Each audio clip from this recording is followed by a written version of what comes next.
4 p.m. This is the Beautification and Public Art Commission. We are calling this meeting to order. It is 4:01 p.m.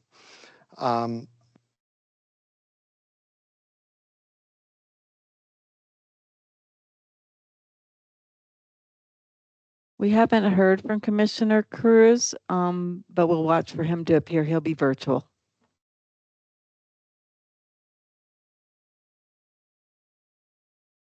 Present.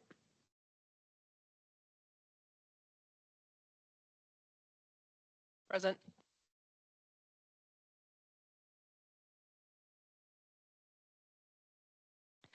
Yes, there is. Yes, we have Kathy Simmons. Kathy Simmons, yes, please come forward.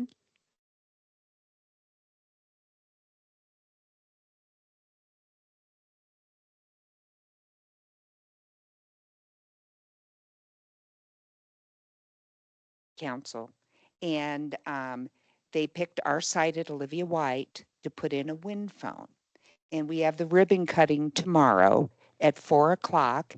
So we would like everybody to come see how beautiful it is and how much community cooperation we had in putting it in. It's gorgeous. And it's very much appropriate for Olivia White. Does everybody know what a wind phone is? It is so you can speak to your loved ones that have passed on and your voice is carried in the wind. So there's a phone connected to nowhere and everywhere. And you can sit there in the privacy of watching the deer go by Olivia White, which some of you have heard me talk about the deer at Olivia White. And please come or have refreshments and kind of look at the project. Thank you. Thank you. Is there any other public participation? Thank you very much.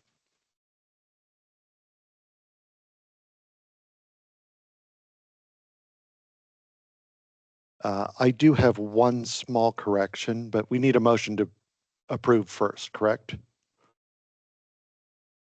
You may do a motion to approve with corrections, but please outline what the corrections are first. It's just a small item.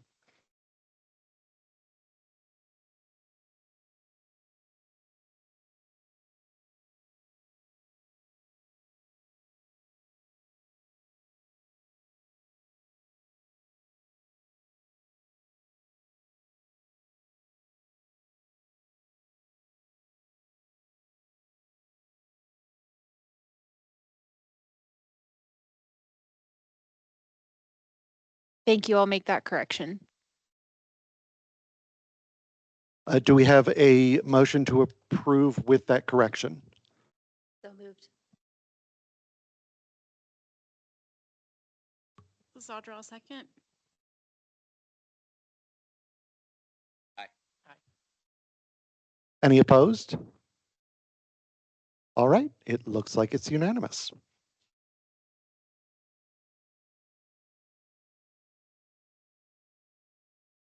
I got my papers all mixed up.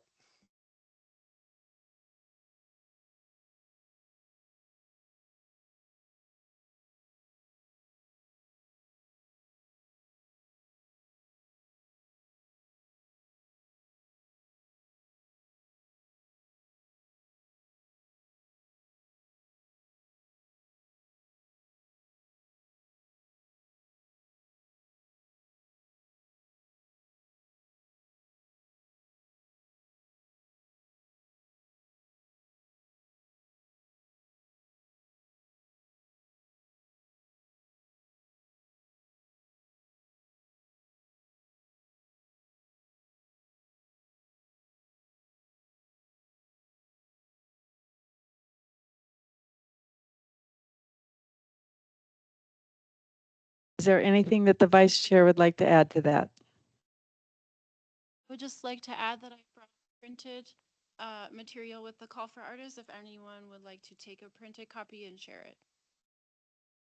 I'll take one.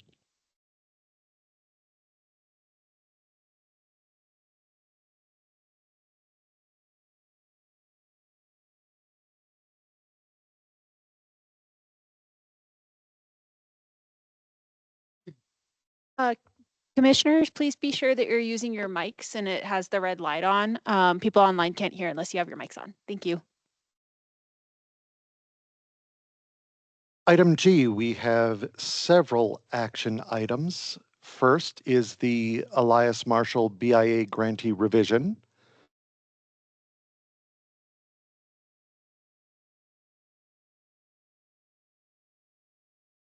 Thank you. Um, I had a proposal that was approved last December, and after discussing a little bit further with the management at the Orpheum, um, I um, I need to make some changes to my original proposal, and so I've outlined them here. Oh, sorry. So originally, my plan consisted of 2 panels of artwork, one on the area that you see here, on the east-facing part of the box office window, next to the front door of the Orpheum. And then the original plan also included the front of the box office window that's facing Aspen Avenue. However, that front-facing panel will not be able to be installed, and they will only allow me to use the east-facing one that's pictured here. However, I do have an alternate plan in place that is very similar to the one that it was originally proposed. And I do have a visual aid for if there's anybody who is not here the first time.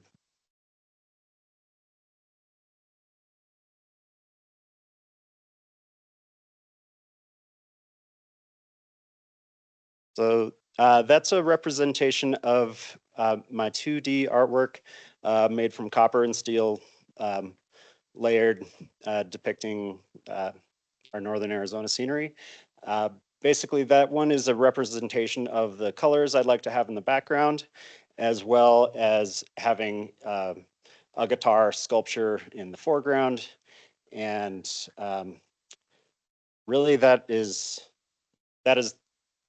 the only modification is it's a slight downsizing of the physical space, but in essence, it's the same project. Since I'm only doing one panel now, it'll be depicting the San Francisco peaks instead of the peaks as well as Kendrick. And then I'm also planning to make the guitar aspect of this artwork a little bit more ornate and like add more detail to it and spend more time on that. So any questions so far?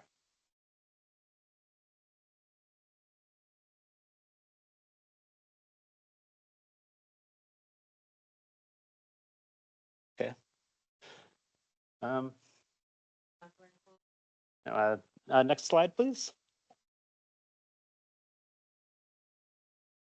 So yeah, here's a hand-drawn basic sketch that's close to scale of what it plans to be.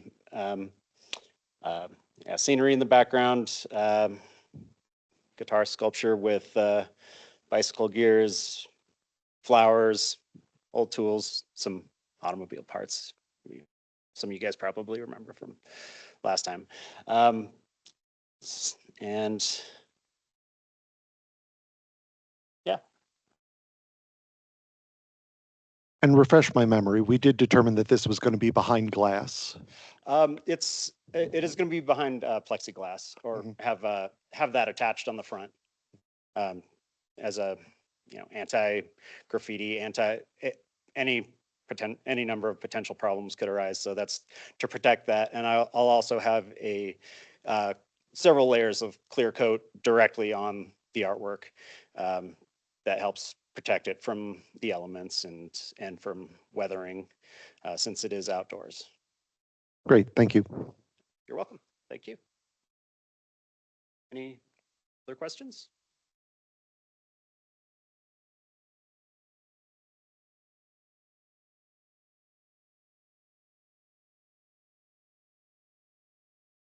I'll motion. Thank you, Commissioner Edelman Heath. Do we have a second? I'll second. Thank you, Commissioner Curley. All in favor? Aye. Aye.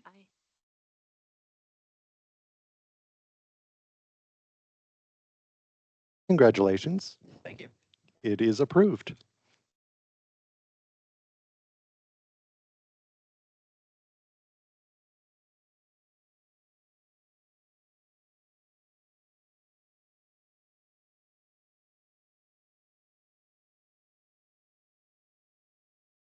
Beginning with Beck Cates.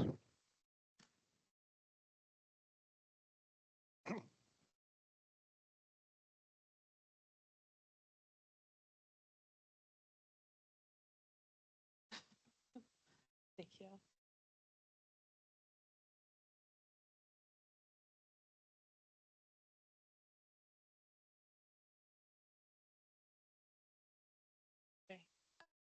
Sure that you talk.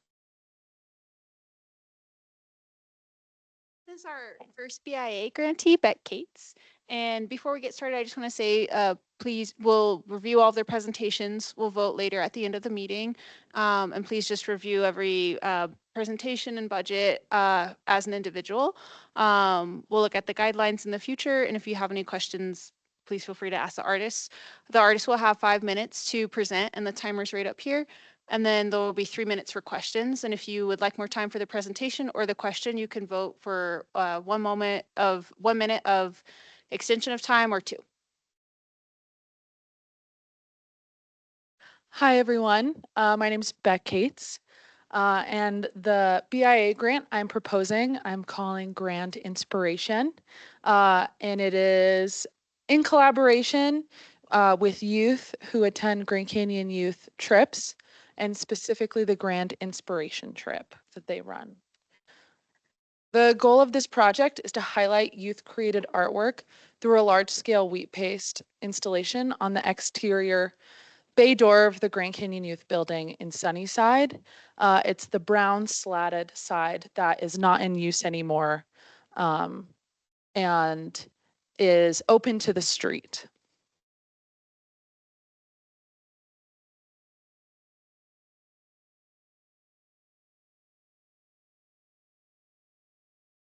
Next. Point, yes. Thank you. I've been working at Grand Canyon Youth as a river guide on the Colorado River and the San Juan River since 2017. And we started running the Grand Inspiration trip back in 2023. I helped repilot this program that took place a decade or two ago. And the goal of this trip is for youth to come down an entire Grand Canyon River trip, 226 miles in 16 days, and to create artwork through a series of different mediums, including block printing, 2D artwork like painting and drawing, as well as photography, and really anything else that they're interested in. That's the main ones that we provide. I have seen youth create beautiful work on these trips. And at the same time, I was starting wheat pasting myself in my private life outside of work. And I started doing large scale wheat pasting, especially around Utah, which is a medium where you take a piece of paper and either through the original creation of this medium, a mixture of wheat and water, and you're able to paste it on the wall. And now a lot of people use adhesives, different glues. What I was noticing with these Grand Inspiration trips is that the youth that was created in the canyon on the river didn't have the transference that I would like to see coming out of the canyon. And this artwork, while sometimes art is the journey and not the destination, and it's the process, I really wanted to highlight some of these pieces of work that youth in Flagstaff and really around the Southwest that were being created. The medium of wheat pasting is seen in Flagstaff and on the Highway 89. This is right downtown, this photo to the left at the bottom. It's kind of by Yucca North and behind Absolute Bikes, if you're familiar with it. And this is a large scale paper format that I believe the two of these were different adhesives versus the wheat mixture medium. And then the top right is out on the Navajo Nation. As you drive through it, there are all these black and white photos of either the landscape or the people living on the landscape. And those are also wheat pastes as well.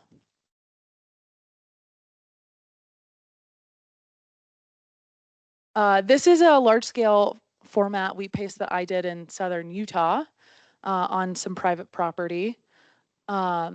This project took about 3 months to come together in an organic way, and it's about 12 feet tall and 30 feet wide.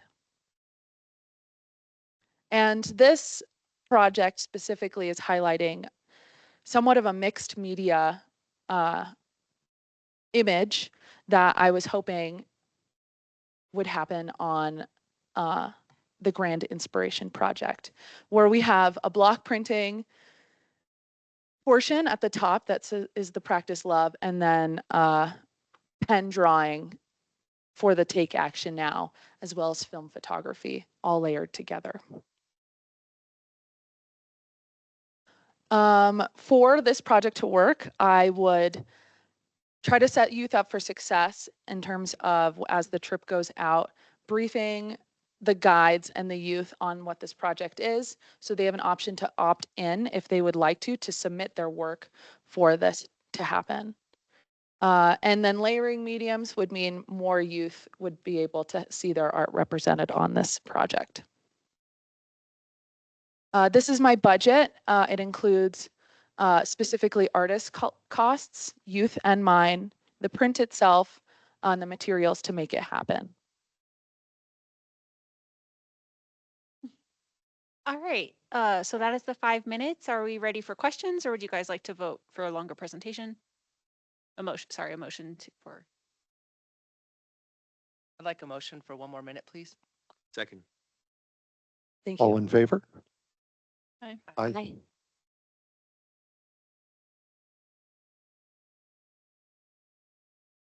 The print itself would be able, or excuse me, the budget itself would be able to pay youth who opt into this project. The tools required to put up this installation and the materials itself, including getting everything formatted and printed correctly. And then the installation process, once everything is collected, would probably take about a day and a half, depending on the artwork that is produced and if youth wanted to paint around creating a border.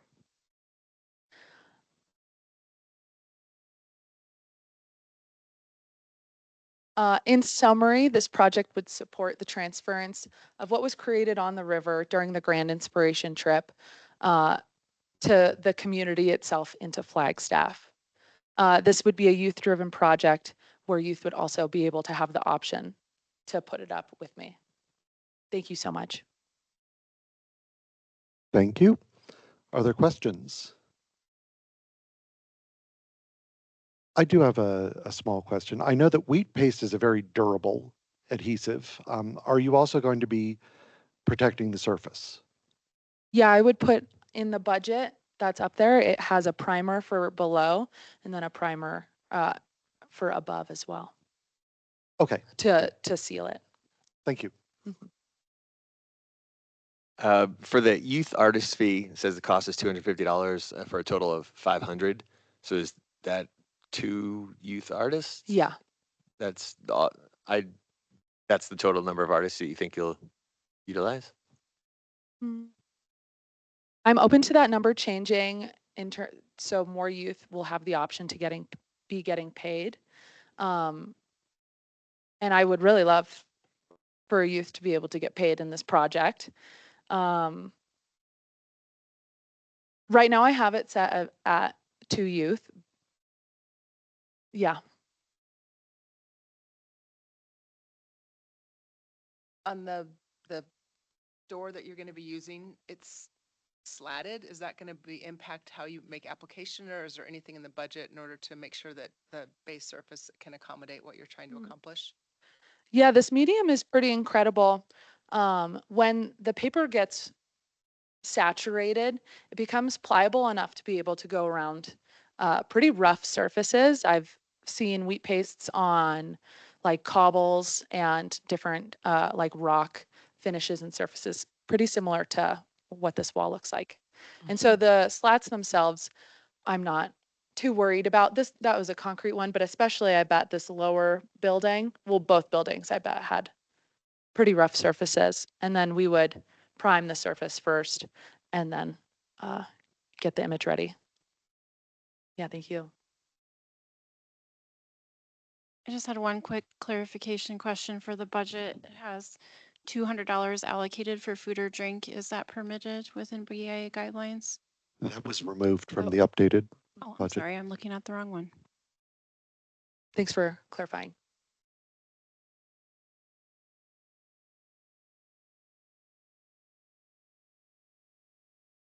Is that all of the questions we have?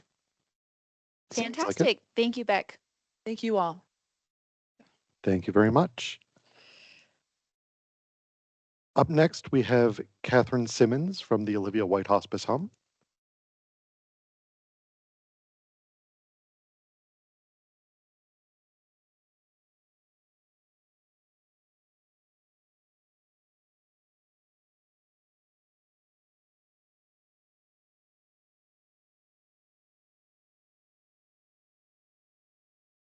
Here today, very, very much. And our project is the Olivia White Hospice Home, Public Garden, and Native Landscape Project, which my name is Kathy Simmons, CEO at Northland Hospice. And I'm Lindsay Gracia. I am the admin assistant for Northland Hospice. She's the brilliant one that does this stuff. But at this point, most of you know about Northland Hospice, but we're the only nonprofit hospice in Flagstaff. We own approximately 4 to 5 acres down in Schweitzer Canyon. And my goal since 2014 has been to create a space for community and for people to go and relax and enjoy. So this project is a separate project from our other ones with a little different focus.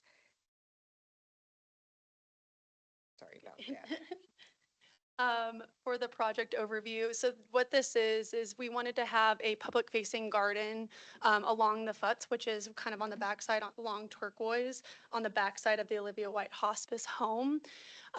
We wanted to enhance the community beautification by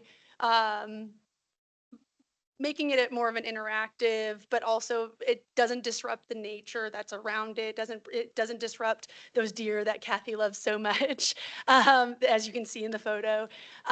We really wanted it to be educational. We wanted it to be, we didn't want it to be an eyesore. We wanted to kind of blend in, but also be a place where not only our patients, but also the community can find peace and take that time to just breathe.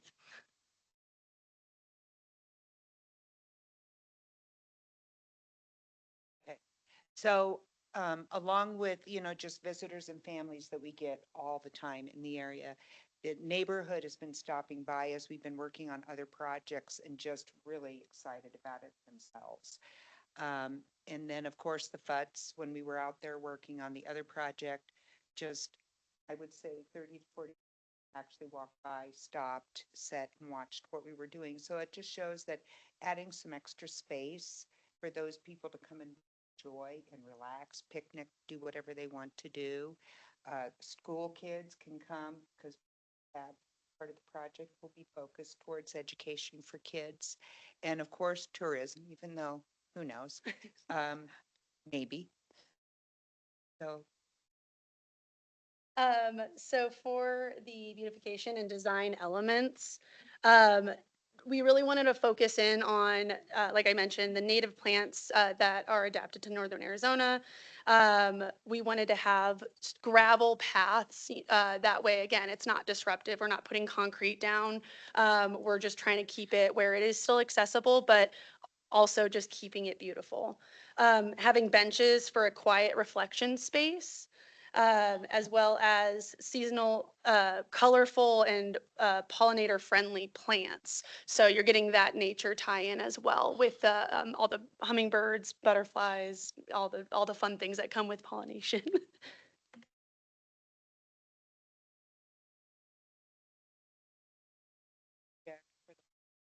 At the Olivia White House.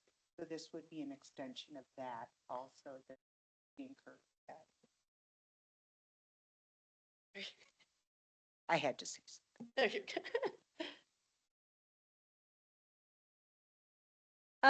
This, as we mentioned too, it'll have a huge educational part about it as well. So we'll have signage along all the different plants. If most of you have been to the Olivia White Garden, you'll see that they already have kind of placards to educate folks of what these plants are, what they do, why they're important. So we really wanted to tie that into that, again, without taking too much away from the natural beauty. We also wanted to add in our elements. We have a wonderful artist, Cindy Wolf, who has done a lot of commission pieces for us, not just for the house, but also the office and around town. And then lastly, we wanted to utilize the space. We have a lot of space, as Kathy mentioned. We wanted to share that space with the community, and we wanted to expand it out to, like we mentioned, past just our patients and their families. Sorry. The impact of the garden is it's open to the public to enjoy. It will be accessible. We're working on how we can even do wheelchair accessibility. BPAC, would you like to vote for 1 more minute or ask questions? I move to add 1 minute. So, Is somebody going to We need second a that? second. I'll second it. Thank you. All in favor? Aye. Aye. You've got a minute. okay, so this is an example, a picture of Olivia White that's more mature. And we do try to keep the plants and everything there natural in the community. We're gonna, of course, have native plants so that we keep our water usage down. It's okay. You keep Sorry. going. You go. You go. You go, you go. And, my whole point is my granddaughter's school is very much into the gardening. Have the elevated gardens for the kids at Olivia White. So this will just be a different approach to education for young people to be able to see, what they can grow. So our proposal for the project is $8,000 budget. Master gardeners will be maintaining and they've been volunteering for us since 2001. Watch the clock. Okay, Sorry. okay, go. Sorry. Yep. Okay, sorry. Yeah, we went over time on that. I always do. Happy to answer questions though. Sorry, we did not get to go through all the entire thing. No worries. We got the presentation ahead of time, so. I know we had a question at the last meeting. I really enjoyed visiting the garden a few months ago, and it's really a delightful resource. We wanted to clarify that there will be some kind of signage indicating that it is open to the public. Just Yes, okay. yes.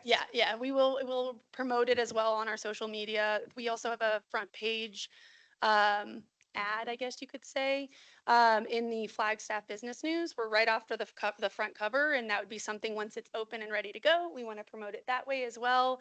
So not only will it just be on the site to say that it's public, we want to promote it. And then the flyers.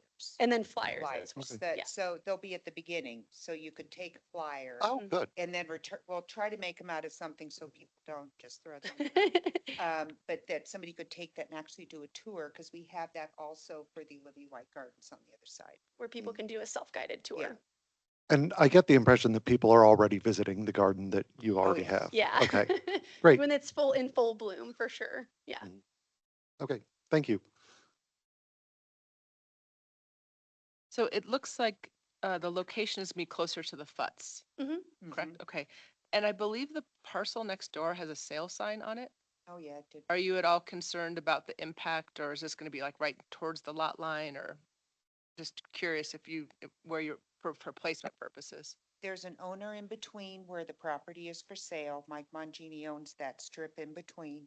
I was very involved with the reason why it's for sale again, because the people could not build what they wanted to build there. So I was down here talking to you guys about that for the group. So I'm not too concerned about it because I think before anything gets approved, one of the recommendations was green space in between.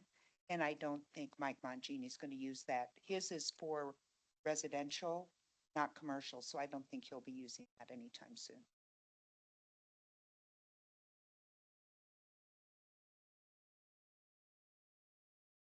Other questions? We've got 40 seconds. All right, thank you so much.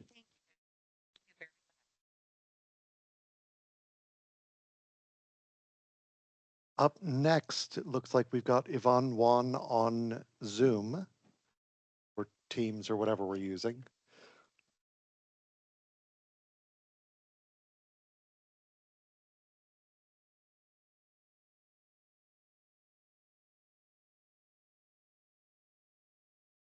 Yvonne, are you with us?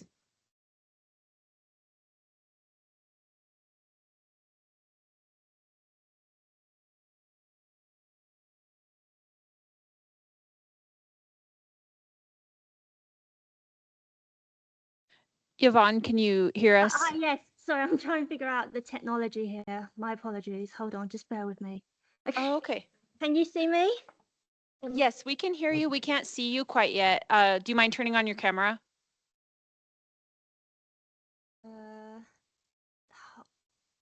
How do I turn it on? Oh, we see you can't now. me? Yes, that must have been the right okay. button.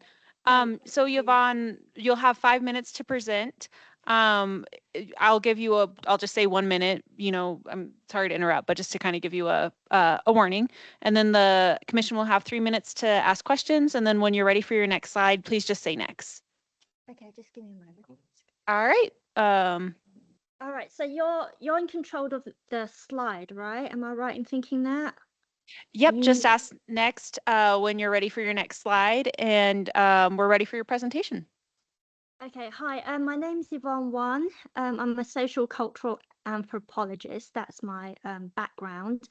I'm an award-winning artist, and I run a free art camp for autistic and special needs kids in the Valley. We honor heroes through art, and so for this project, I would love the opportunity to honor state troopers for their service at AZDPS. And so I would like to go to the first slide. That's me. That's me creating artwork for the City of Goodyear. I've created 3 murals for them for Veterans Day. I have someone close to me in the military. I used to volunteer for the VFW as well. And so I do a lot of tribute art for the military. And I'm actually going to be doing volunteering a mural for the US Air Force very soon. So yeah, this is my passion project, being able to honor those who protect and serve our country, and also to beautify the community and uplift others. So yeah, I have a special gift with the arts, and that's what I love to do, is to share my talents with others.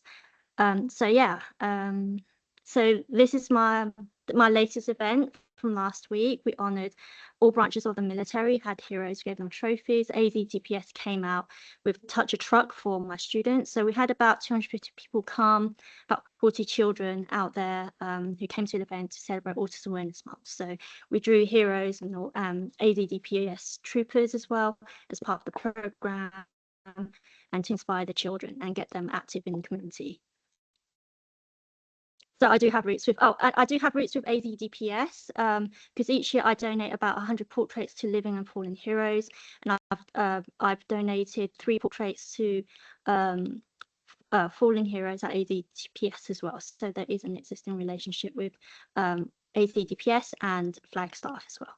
So this is the project description. This is the office at AZDPS. They would love to have their office, their lobby area beautified, and so that's the space that we have. That's the dress. Yeah, so yeah, we just want to beautify the space to uplift the public and the people who protect our community. Next. Okay, so this is the artwork that I've created. It's a state trooper and one of their vehicles. We have clear blue skies representing Arizona, and we've got nice clear roads as well. So, so this is the design that I'd like to have in that office. So that's for the main lobby area wall, and then the rest of the walls will be blue, but it will be like a gradation. So it's like as if they're outdoors. So I just want to create a space where it uplifts them with the blue skies, but also make them feel like the space is a lot bigger than the actual space itself. So I think this warm blue works really well. Yeah, so with the lines are, I created an one of the world's first autistic superheroes. So I do specialize not only in hero art, but superhero art. So the style of drawing is more comic book style. We're using inking techniques, thick and thin lines, spot fills and all that. So it has like a superhero feel to the state trooper as well. So that's how we're kind of honoring state troopers through art. It's 1 minute.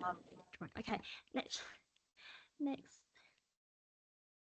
Yeah, so this is the budget, the artist fee, 3,500, art supplies 2,200, and then we've got the projector rental, which is 100. Next, please. And this is the letter of support from Captain Jed Juselin. He's the commander. He's the highest ranking person in Flagstaff. That's the letter of support. They own the property. Next. This is Litchfield Park. The executive director, he's given me a positive reference for one of the murals I did for them. Next. And then this is from City of Goodyear Arts and Culture. I've done 3 murals for them, and also Chalk in the Park as well. They gave me positive feedback about the quality of art, working on time, etc. Next. And this is a letter of support from the Mayor of Goodyear, who comes to a lot of my community events supporting heroes and kids with disabilities. So yeah, if you have any So questions. that's time. Would you like to extend by 1 minute, or are we ready for questions? I'm ready for questions. Thank you. Thank you, Yvonne. And thank you for providing some clarification and updates based on the feedback that we gave you last month.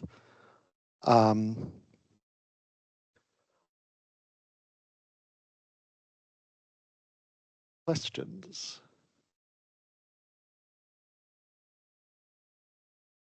Staff has a question. Yvonne, which particular wall in that lobby is, I know you outlined some sizes of a couple of walls, but in the image, could you point it out to us a little bit clearer? Thank you, Jenna. That was the question I was searching for. So all the walls, we're going to trying to open up that space by creating the illusion that it's open skies inside the office. So it's nice and warm, nice warm blue.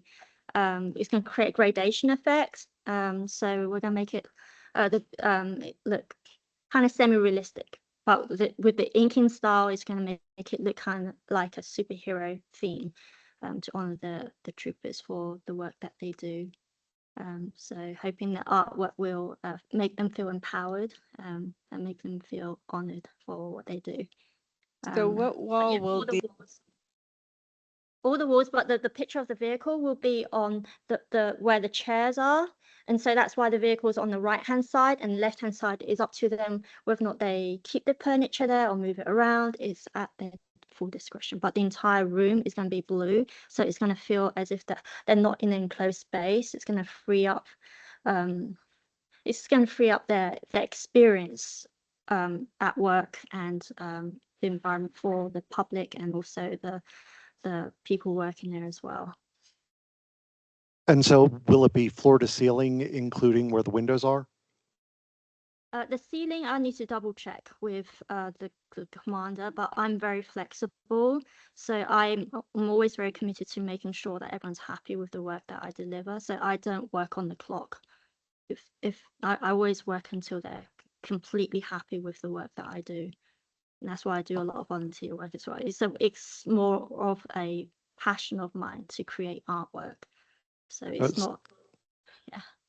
Sorry, I So- wasn't asking about the ceiling. I just meant I the didn't have image the will ceiling- be. I didn't have the ceiling in mind, but if the commander wants the ceiling, I can do that. I'm quite happy to put in the extra time. I did not factor in the ceiling in that. No, that's, I see. I'm not asking about the ceiling. I just wanted to know if the image would be floor to ceiling. So Oh, no, would it no. incorporate the area where the windows are? So basically the wall with the chairs, that's where the vehicle will be, and then it's going to be clear blue skies and the road, and the rest Sorry to of interrupt. the- Commissioners, would you like to vote to extend the time? And Yes, make please. a motion for how many minutes? I would like to extend, do we need 2 minutes? Or will 1 be enough? 1 minute, please. Second. Thank you. Okay. Thank you. So the wall with the chairs, the vehicle's going to be on the right-hand side, so it's not blocking the chairs. And then they can keep the chairs or move the chairs if they want. And then the rest of the room will be blue. I initially did not think about the ceilings, but if they want me to have the ceilings, I'll be happy to include the ceilings as well. I'm very flexible. I'm going to try one more time.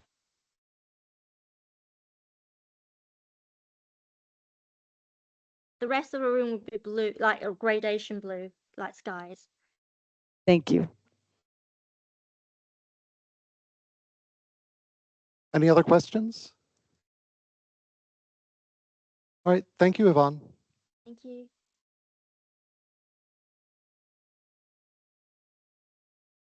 Up next, we have a repeat offender, Joe Rohrbacher.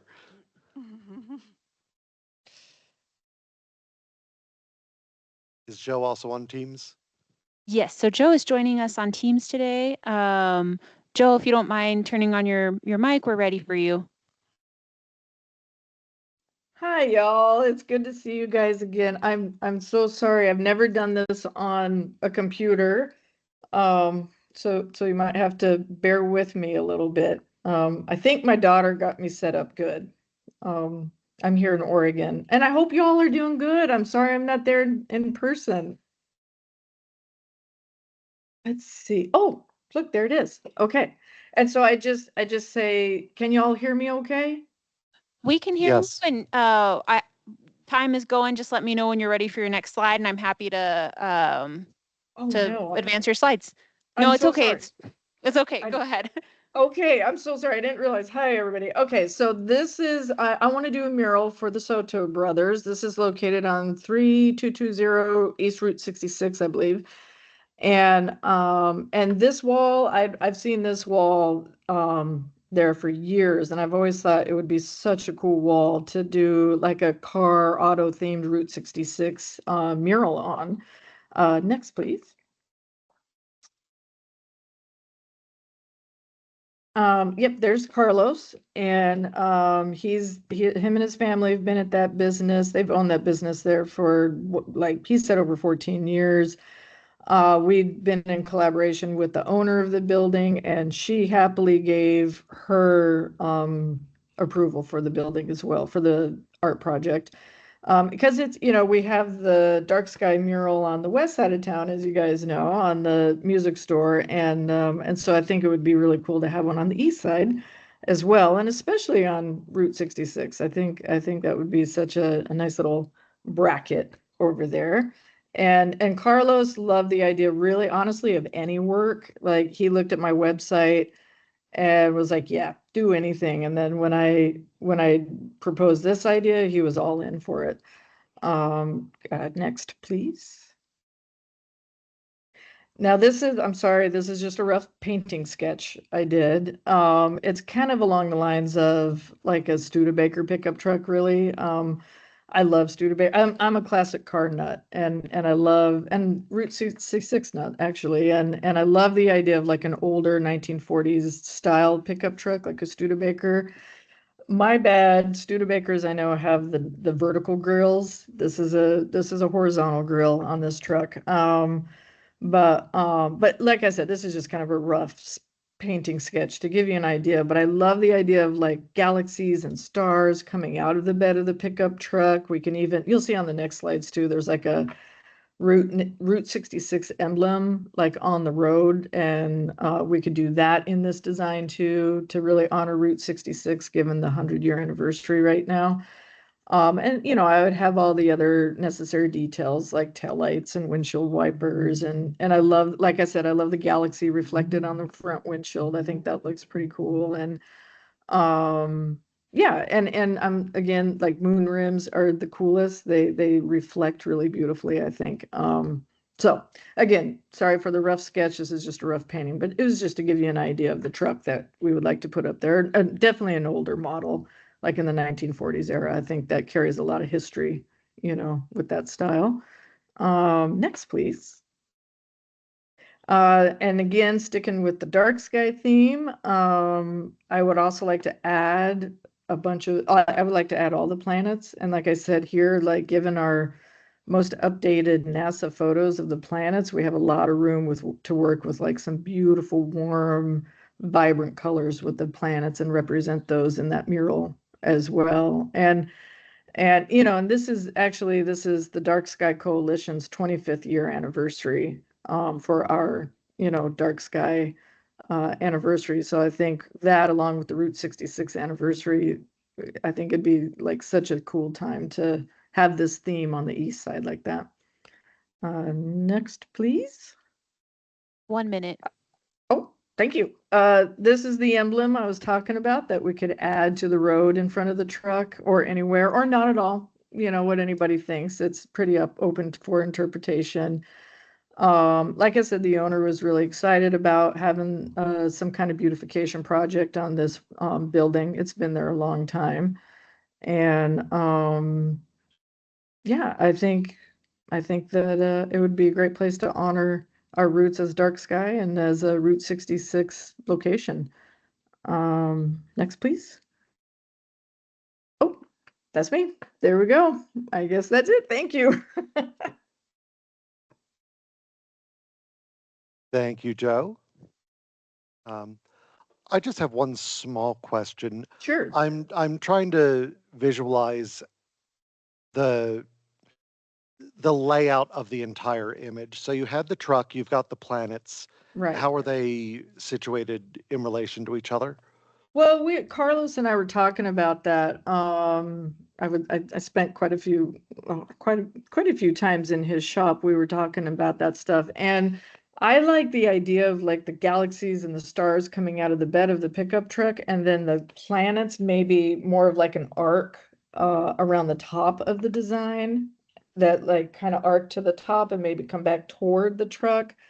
And I could even like maybe provide more of like rough sketches of where we could place the planets, and not have them just so loosely represented here.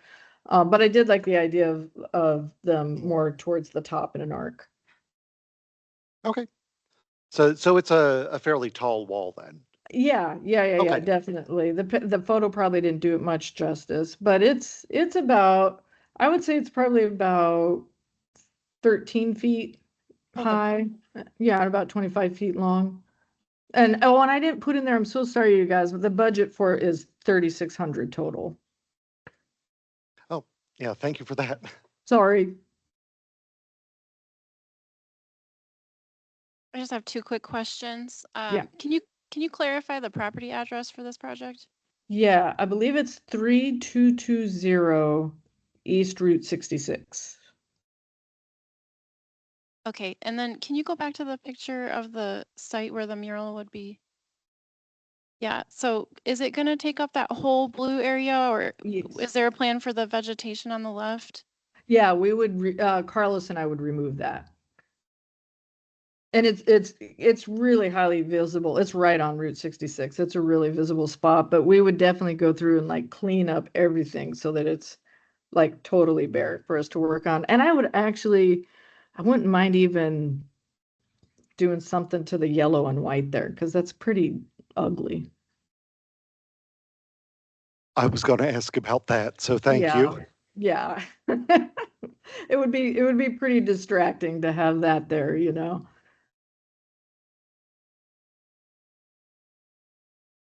Other questions? We got 26 seconds. All right. Thank you as always, Joe. Good to see you. Thank you. Good to And see you guys. take care. Okay, you too. Thank you so much. And to wrap it up, we have Lilith Lavender with the Route 66 mural.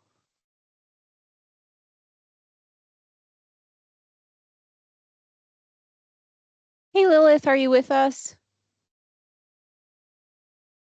Can you hear me? We can hear you. We cannot see you yet, but oh, there you are. Okay. Just let me know when you would like your next slide, and your 5 minutes start now.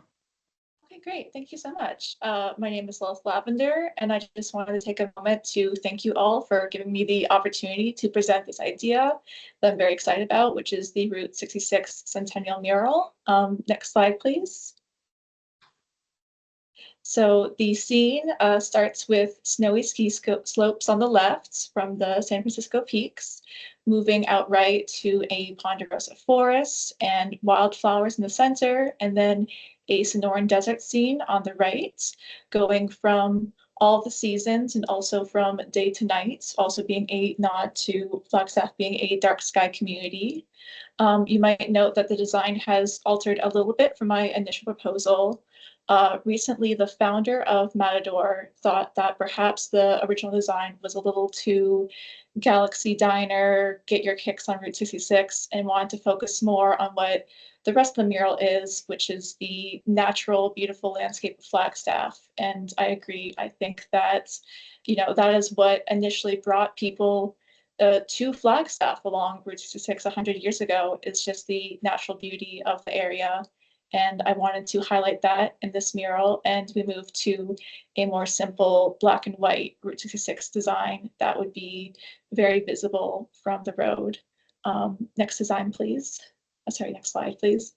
Thank you. And so, yes, 2026 is the 100-year anniversary of Route 66. So I think it is the perfect time to create this mural. Not only would it be lasting for years to commemorate this, but also the act of painting it live public would draw attention to that and to the history that is happening this year. And I think that's just having the landscape represented is part of the history of what makes Flagstaff such an important stop along Route 66. Next slide, please. And so the location is the flagship store of Matador Coffee Roasting, which is on the corner of Milton Road and Route 66. So it'll be visible along the routes.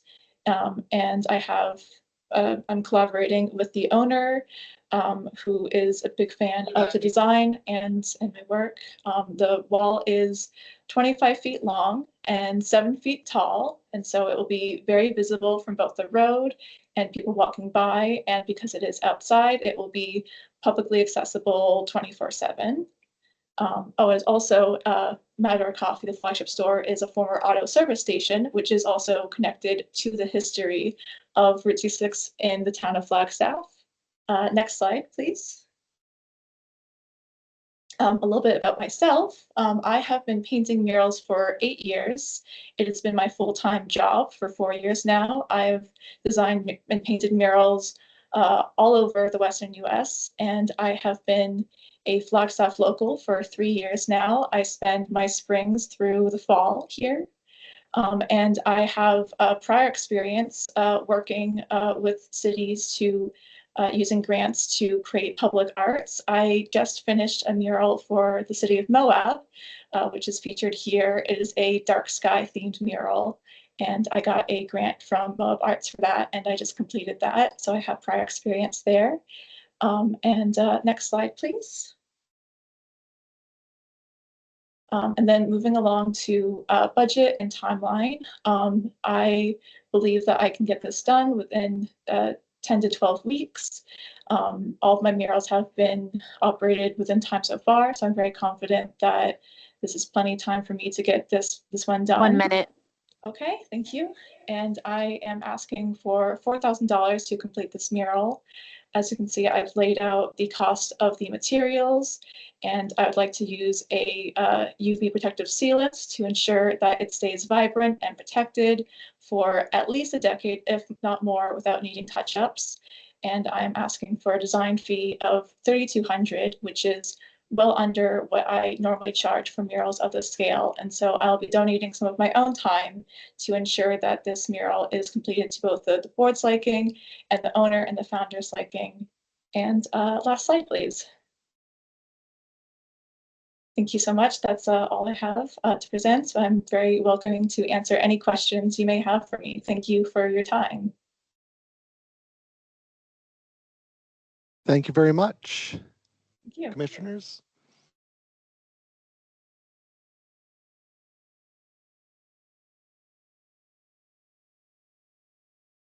It looks like you did a very thorough job in your presentation and there are no questions. So thank you very much. Chair? Yes. Hey, Chair? Yes.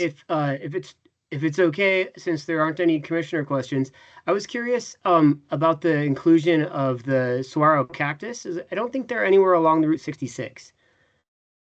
Yes, so that's also a nod from the landscape of Flagstaff that is sort of a oasis, if you will, in the desert that makes Flagstaff such a unique place in Arizona. And it's also a nod by the founders of Quest to their history that they moved from the Sonoran Desert up to Flagstaff. Thank you. And staff has one other question. Have you considered the ski runs on the mountain, given some of the sensitivity that in some cultures in Flagstaff who object to this, the skiing on the mountain? Have you considered that? Is that a critical part of your design? Yeah, I would be absolutely open to changing it so it's the other side of the San Francisco peaks and we don't have the ski runs, but I would ideally like to keep the snow. To me, the snow is the most important part to show Flagstaff through the seasons and the fact that it draws in millions of visitors year round because of the unique seasons it offers.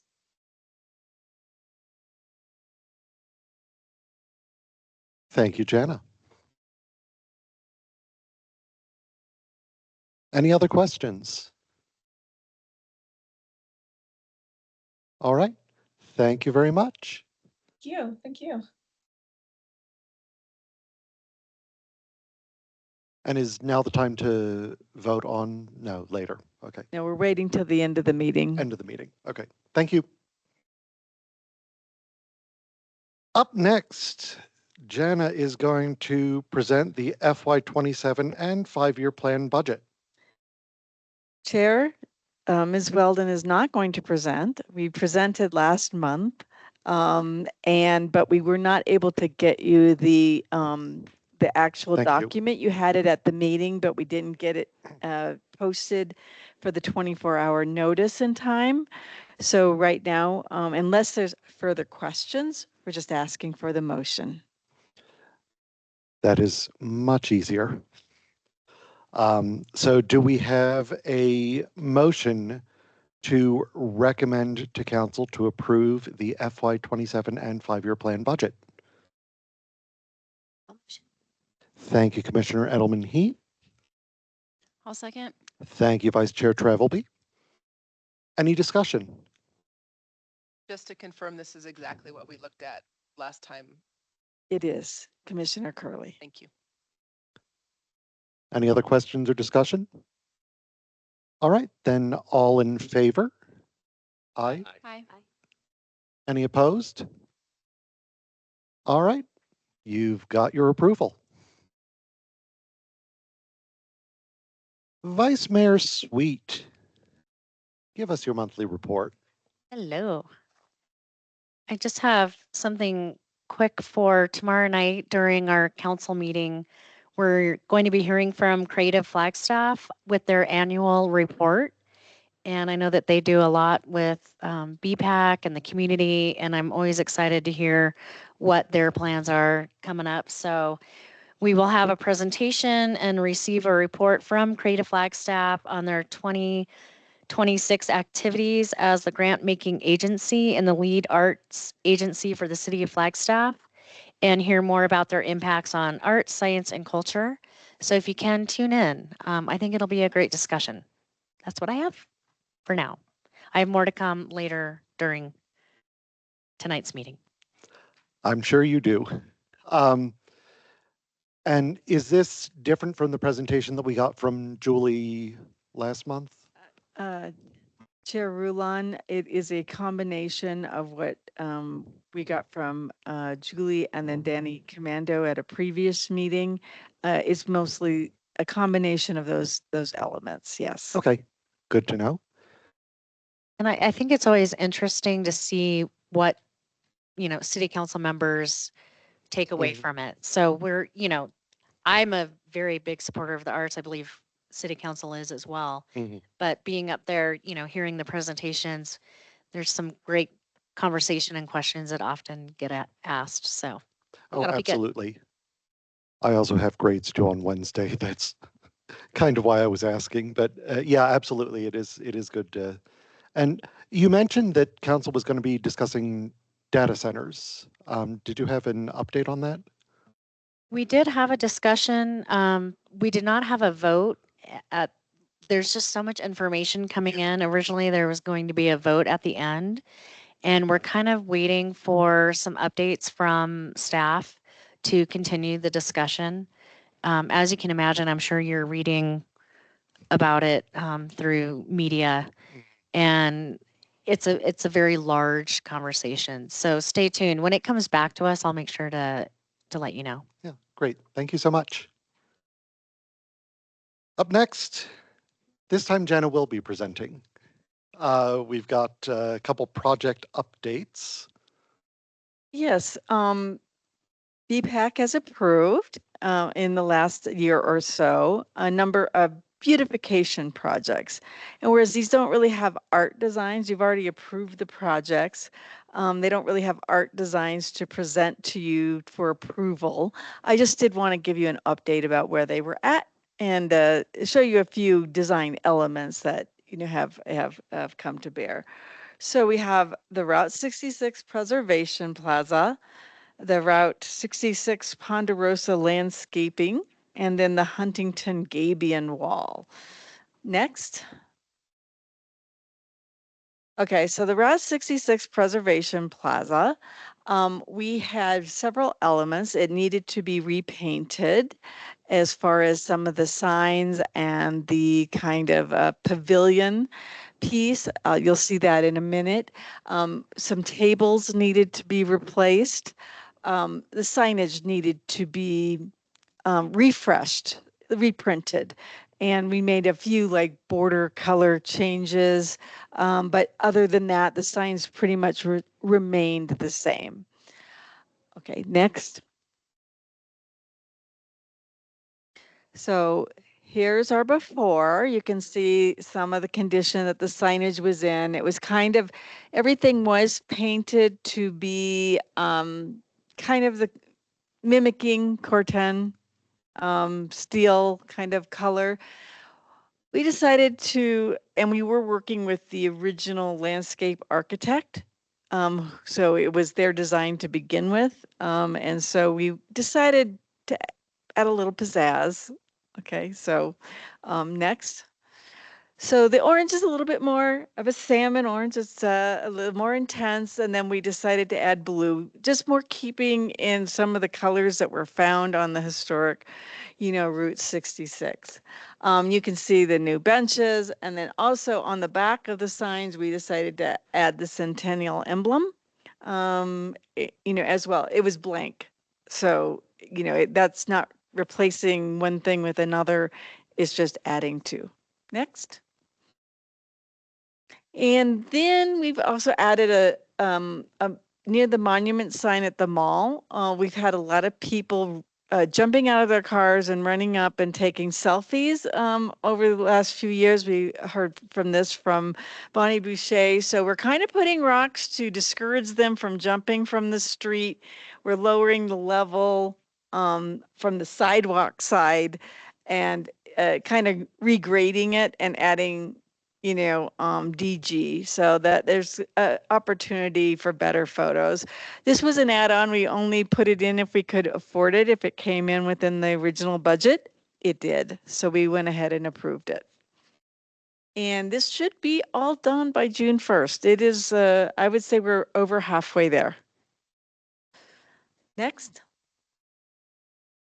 Then something very simple, Route 66 landscaping. This is near Ponderosa. If you remember, if some of you have been on the commission longer, we did a whole project very, very similar to this at Fanning and Route 66, where we, put in some better plantings, put in trail rails, and then added the Route 66 shield. And pretty much this mimics that project.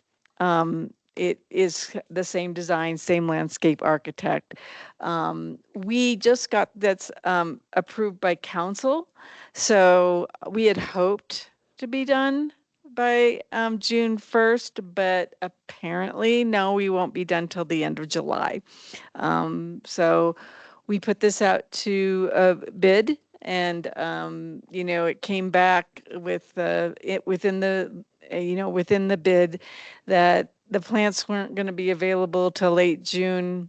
And so we just had a few issues with the entire procurement process that ended up slowing this one down just a little bit. So it will be done for the,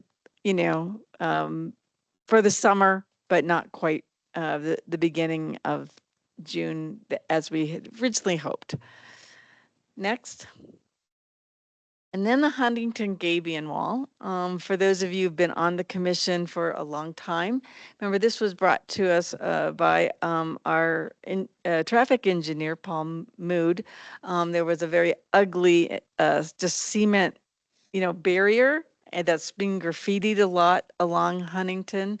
And so we decided we were going to put a Gabion wall. But when the landscape architects saw that, they also we're a little bit excited about, of course, what we did at Aspen Niche, and decided to add a little bit more than just a Gabion wall. Next. And so we're going to have, as you can see in the top picture, 4 sections of 3 panels, and they're going to have a cutout design. Very lacy, much more lacy than at Aspen Niche, because we're not trying to hide what's behind it. We do want the rock to come through, but then we're adding color and we're going with orchid. So, that, I think that is it. Next, I think that's it. Yes. So I welcome any comments and questions.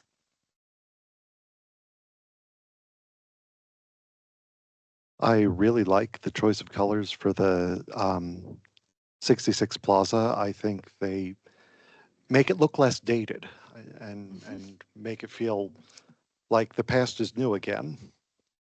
And the orchid for this project is an interesting choice, but from what I'm seeing, it actually works well with the backdrop.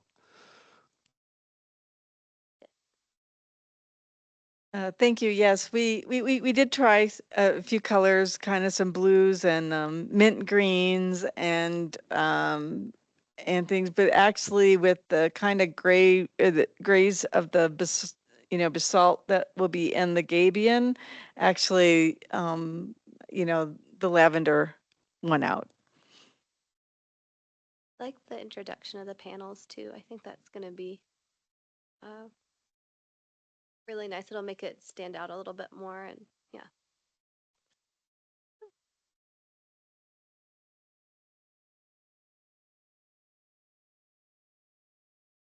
Yeah, thank you so much for all of this. This looks great. And I will once again express my awe at how much the staff manages to get done. Y'all are really an amazing team. Put that in the minutes. Here, here. I wanted to read Heidi's comment in relation to Vice Mayor's update. So Heidi shared that she wanted to add to the data centers that there will be community meetings leading up to it before it comes back to council. Wonderful. Thank you so much, Heidi. Jana, as somebody who bicycles a lot in this community, I love all the improvements that you're making along Route 66. Thank you. Thank you, Commissioner Curley.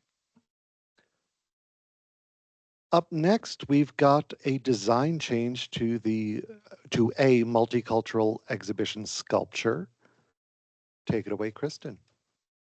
Okay, good afternoon. So I am here to present a change to design for a soon to be installed sculpture at the 2026-2027 Multicultural County Park sculpture installation, and the reasoning in proceeding with the design change to meet the installation date. Next. So as you will recall, last fall, Beautification, the Beautification Public Art Commission approved 5 recommended artworks, one of which you see here, which is entitled Mosaic by Robert L. Barnum.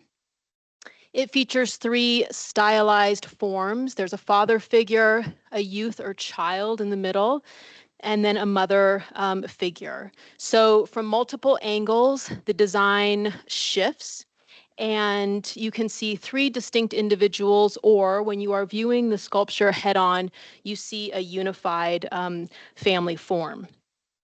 The sculpture serves as a positive artwork celebrating equality, regardless of heritage, identity, culture, or belief. And as the viewer circles around the sculpture and experiences it in its totality, this narrative is very much brought to life. So in his original proposal, the artist offered 2 fabrication options. The first in color, which you see here, and then he offered up some additional metal possibilities, including Corten steel. So the selection panel felt strongly not only with regard to the design of the sculpture and the artist statement, but also to the colored option or the color option, which collectively they felt really helped to tell the story of this artwork and really helped to strengthen the messaging behind this artwork.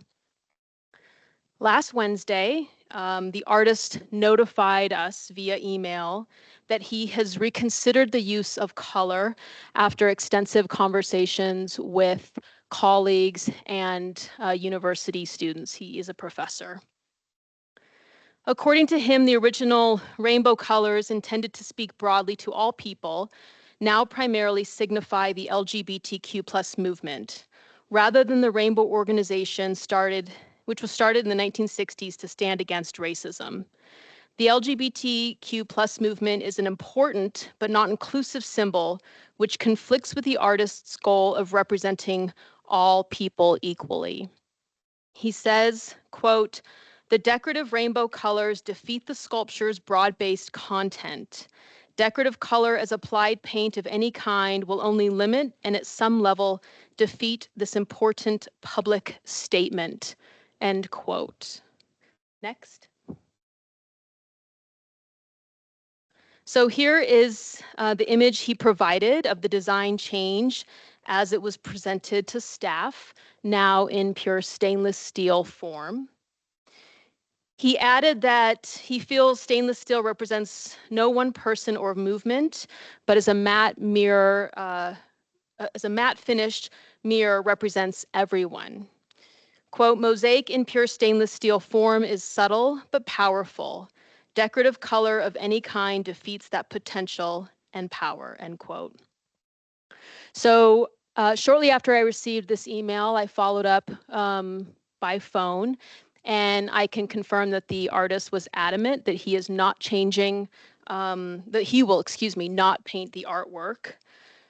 We discussed a variety of possibilities internally, and given that his installation date was 7 business days away, and the opening reception of the sculpture exhibition was 9 business days away, we felt that the most feasible course of action was to accept this design change.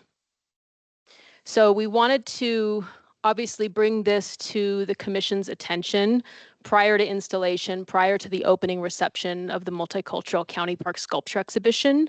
And we will also be sending an email to all of the selection panelists of the 2026-2027 exhibition prior to the opening reception next week as well. Next. Do you have any questions?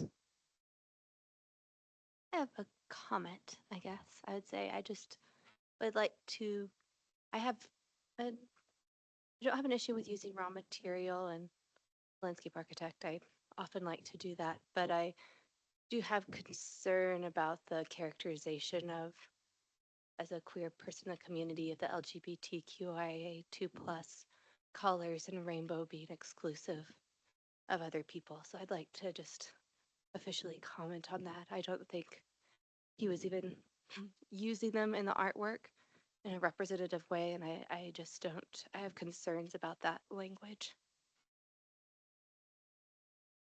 I'd like to make a comment as well. I was on this selection panel. I'm really disappointed to see that he took the color out. I think if the artwork the way it is now had been what was proposed, I don't believe it would have been selected.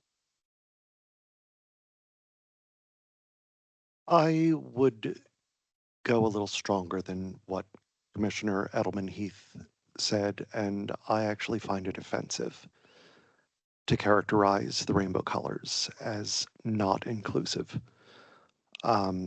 I did not see those colors as representing the LGBTQIA2S plus community at all. And the language that he used, I find it very offensive. I'd like to also add that because I was on that committee, that particular point of the colors being representative of the LGBT community was never part of the discussion of that piece. I agree with all the comments the other commissioners made. And I will say this feels like a bait and switch and getting strong-armed 7 days before it was due. And I would tell them to keep it. I'm disappointed that we're not telling them to keep it. Can we tell him to keep it?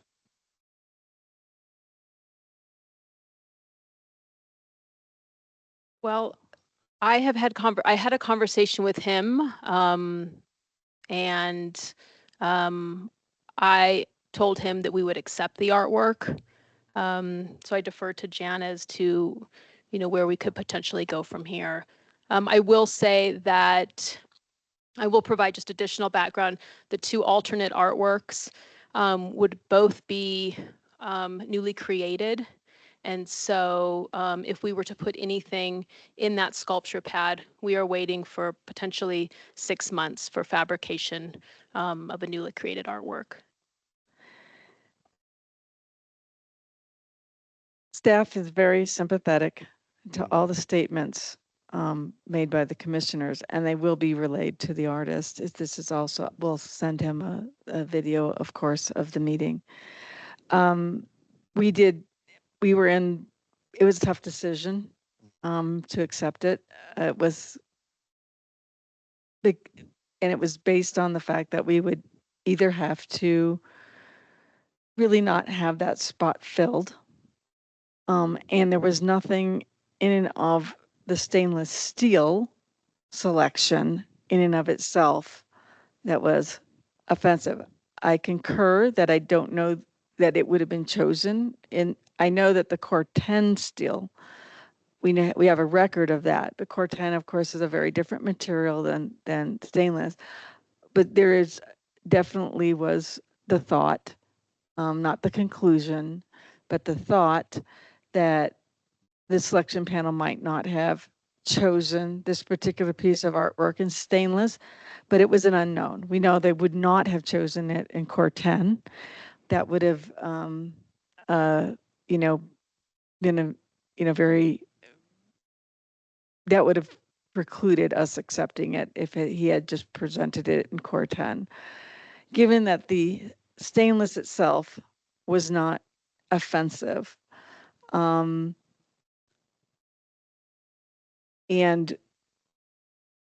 we decided to go ahead and accept it so that we didn't have a blank spot in the exhibition.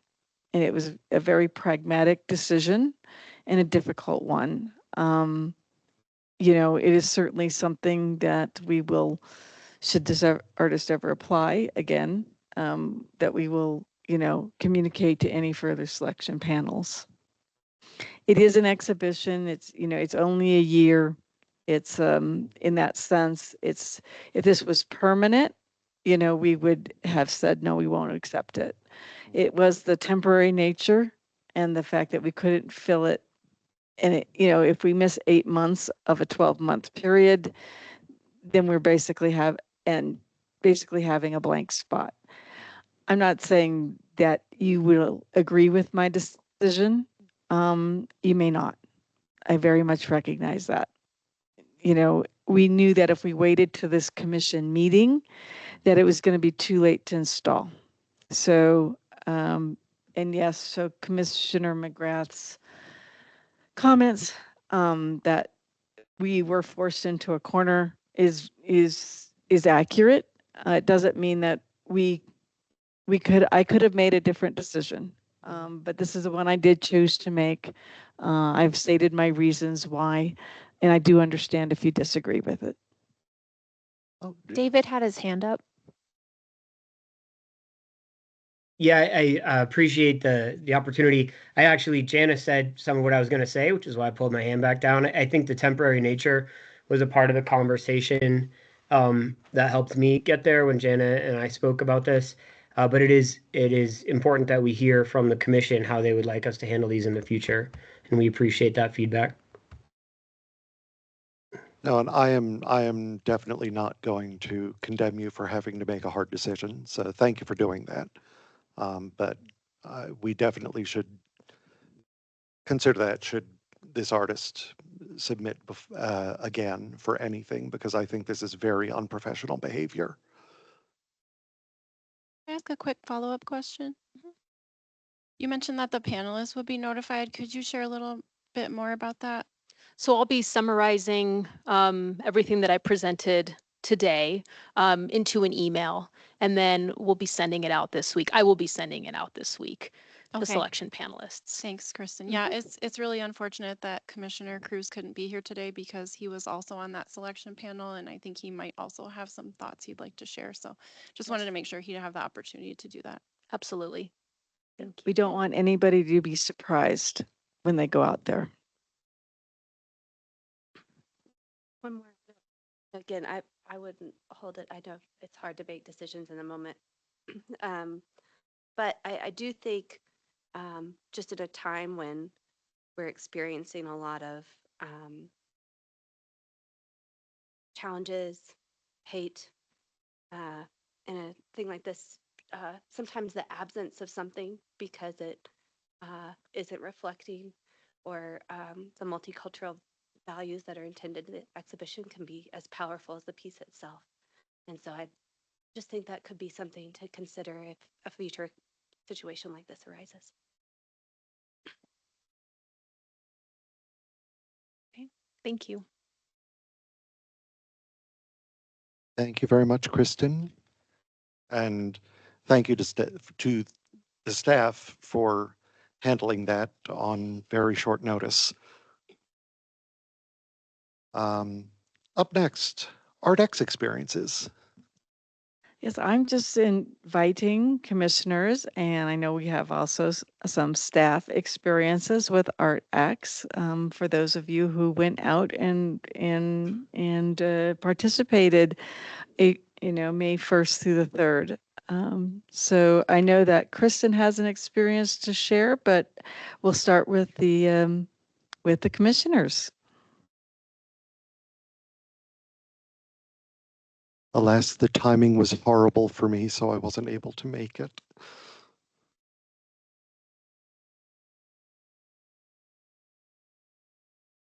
So I personally love the energy downtown anyway, but it was times 1,000, right?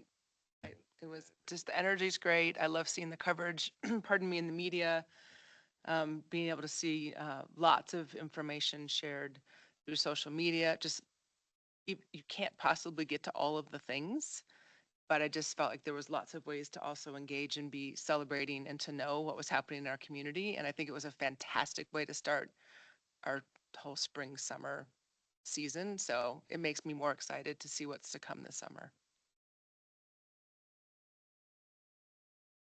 Okay, well, I will share my experience. So I had the opportunity to venture to Coconino Center for the Arts, and that was to experience a symphonic and choral work by NAU.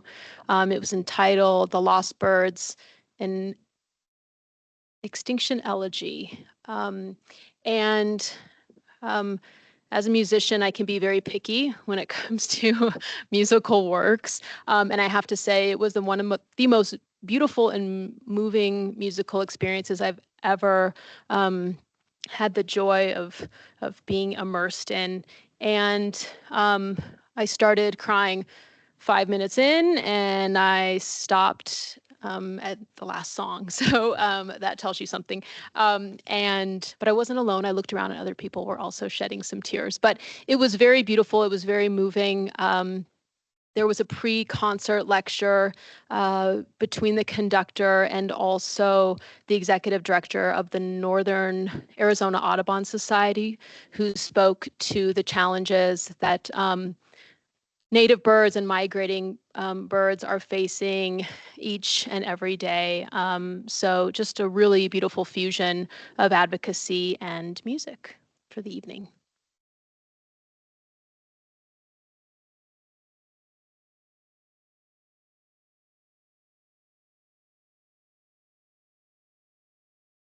Go ahead, Vice Mayor. What I love about this is you never know where to look and what to expect. So there was a beautiful ornate tent that was in Heritage Square with like these pillows. I forget the name that they titled it, but I loved watching tourists and people not from town kind of peek in and, wow, should I go in? And yes, go in, sit down, take a breath. Um, so I loved that. And then in my courtyard, I have a shop downtown. I looked up and there was this cute little like figurine on a swing hanging from a lamppost. I'm assuming because it's now gone, I'm assuming it was from this exhibit, and I don't know. It got a little bit of social media attention, but it was just a little surprise, and you would have to really be in tune and to really be looking everywhere to see it. But I'll tell you what, I love all the surprises, and this really demonstrates how creative our community can be. We had a visitor in town from Salt Lake, and so the combo of ArtX and having First Fridays and all of it she was incredibly impressed with our community, so it was really nice.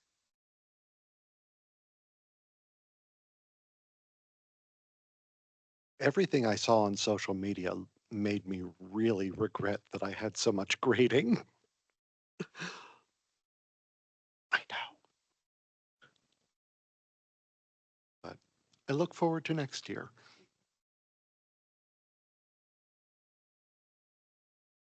Other thoughts? All right.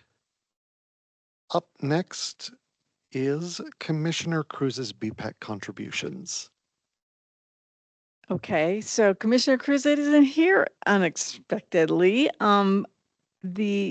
His term, second year term, is ending at the end of May. Council will be at the May 19th appointing a new commissioner. However, we don't know if that person will start by June because there's training that you have to go through. So he may be back for the June meeting, or may not. I do not know. But we are going to be traveling. He's actually taken I think he's in Albuquerque right now. He's moving there. He's hasn't sold his place here yet, so but he is moving there, and we will bring his, George Averbach, Starry Sky present that we give to our departing commissioners who've served their full terms. We will bring it over to him when we go to a conference there in June. But still, I would, and I'm again also sorry that Commissioner McCord isn't here, who's probably served, all the years that Commissioner Cruz has. But I do invite you to share your experiences, with his contributions to BPAC as a tribute to his tenure here. Well, in Carla's absence, I think I've been a commissioner with Mike for like 5 years, and he's got such great perspective that we'll miss, and just his serving also as vice chair or chair and then vice chair for a while, keeping things going, keeping us on track, having the meetings end like promptly all the time, like Mike would get us out quick. You're doing great though on that so far, Chair. But one thing I was thinking about as I was thinking of Mike leaving and like his perspective changing and how different the commission is even from 5 years ago when I got here. I can't believe it's been 5 years. And like how refreshing it is with the new perspectives that have been added. So like losing out on Mike will be something. And then in a year I'll leave and that'll be something different. But it's like really impressive, like the folks that have been willing to step up and put the time and the work in. And just so really a thanks to the other commissioners and the new folks. Everybody's new compared to me. It's crazy. But thanks for everybody for joining up for this and for Jana and the council for doing a great job of finding the right people with the right perspectives to join us. Yeah, I'm gonna miss Mike. Also, one of my favorite Mikes is when you weren't here, Jana, when we were talking about AI, and he said he uses it to make his emails to students sound friendlier. And that was my absolute favorite. I'd never thought of that. And I was like, oh, if I cared about my emails being friendlier, I would do that. But fortunately, I'm not a professor, so I don't have to worry about it. I am, but I don't really care about making my email sound friendly. I will say that as someone who jumped into the vice chair and then chair position a little sooner than I expected, I am very grateful for the model that both he and Carla provided. And it is because they served as such excellent examples of leadership that I felt like I could do this job. That and I have a wonderful vice chair. But and I do appreciate that that AI discussion I think was a really great example of how he and I had very different perspectives, but we could have a really good conversation without beating each other up or even raising voices. I really appreciate the tenor of the conversation that he brought to the commission.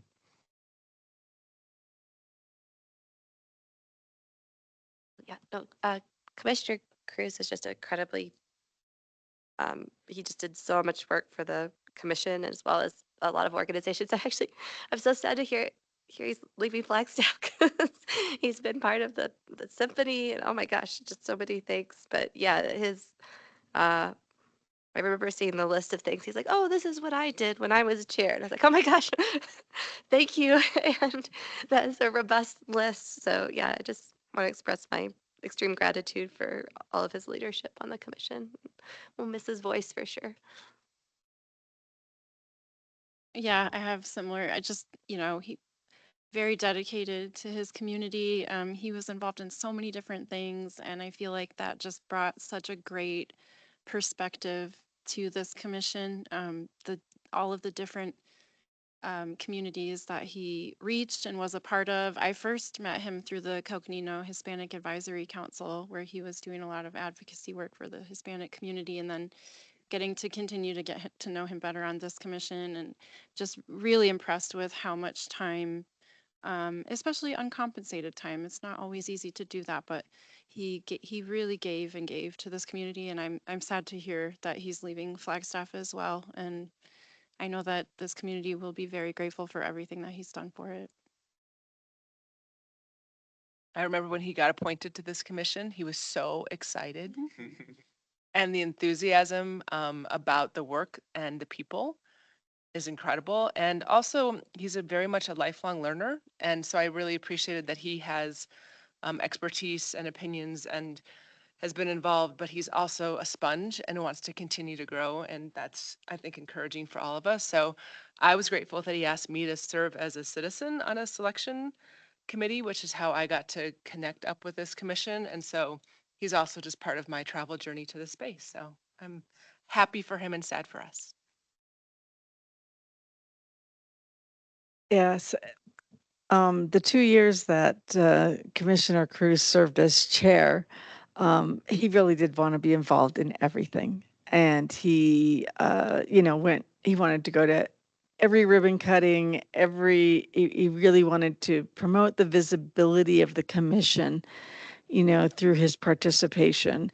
And he wanted to meet, before every single BPAC meeting and go over the agenda. And, of course, wanted to know how long each segment would be and, where there might be a lot of discussion. And he was really into it.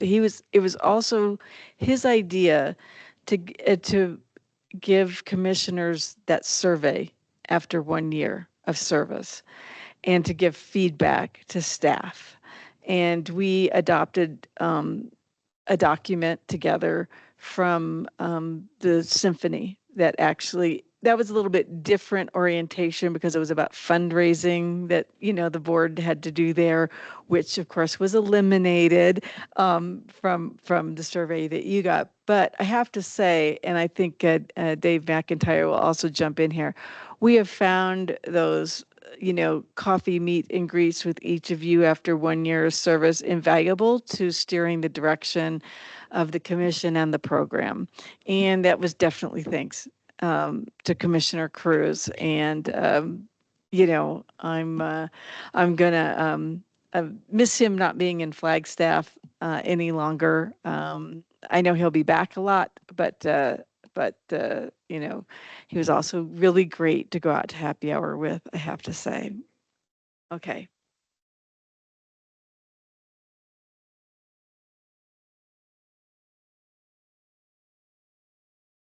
Thank you. I just wanted to offer from this side of the table, I really appreciated Commissioner Cruz's questions, and he really drove the conversation to a different level often.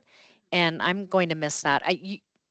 From everyone does a fantastic job, but he just really had the ability to ask very thought-provoking questions. And the AI discussion is a great example of, man, I loved hearing the back and forth and what he had to offer.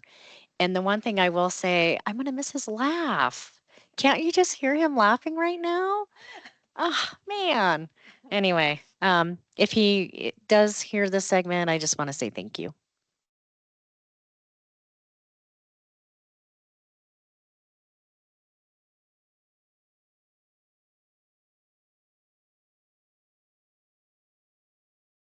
Any other thoughts? Or do we want to wait till we're off the record? I feel like I'll be a little redundant, but I just have really enjoyed getting a chance to work with him. And as Jana said, he helped us see a couple things that I think incorporating has really made the program better. Plus, he was a lot of fun and so enthusiastic and focused on it. So, and yeah, then we can share stories some other time. But he's great. We'll miss him.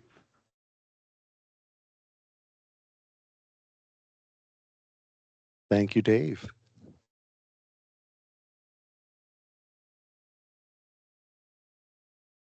So now is the time to vote on the BIA grants? Yes, okay. So then let's start with Beck Cates.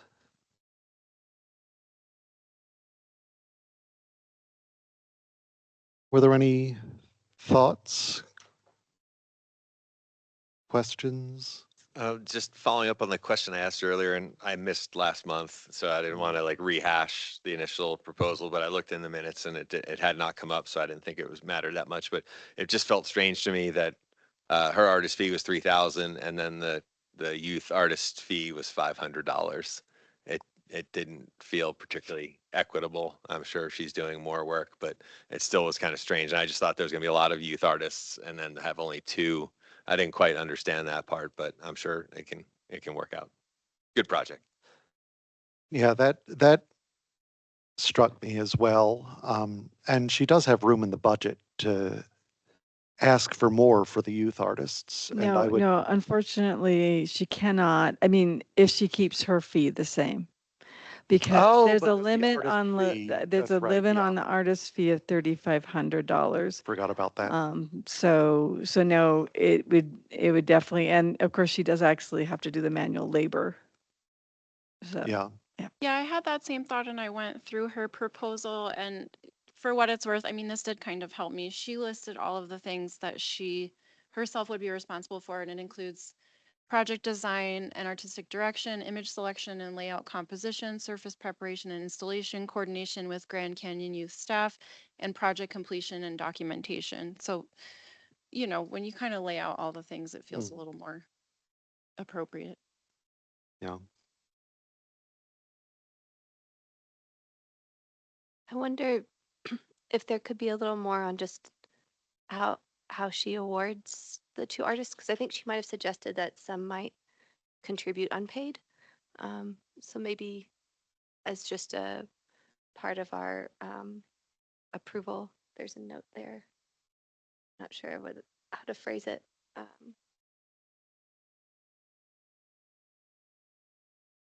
Just clarification on the selection process. Yeah, maybe.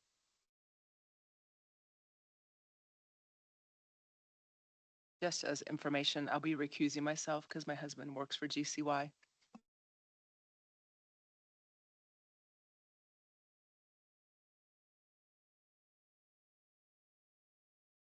I don't actually have, as I'm thinking about this out loud, sorry, I don't know if I really have concerns about their selection process. I was just trying to think of something that might address that, because I was glad you pointed that out.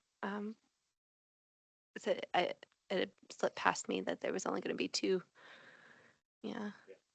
Because when she said they're going to opt in, and I guess I just thought more people would be opting in than two, because it sounds like an awesome program. That Yeah. the trips are awesome, and so it was a little strange, but I didn't want to rehash from last. But I think it's still a good project, and I'm not saying we shouldn't approve it. I wonder if just the limitations, it's 106 inches by 95 inches. I just wonder if maybe that's part of it is just, I would be curious to know if they're going to expand this to other parts of the building, or, you know, eventually, or maybe even have like rotating pieces on there just to get more students involved.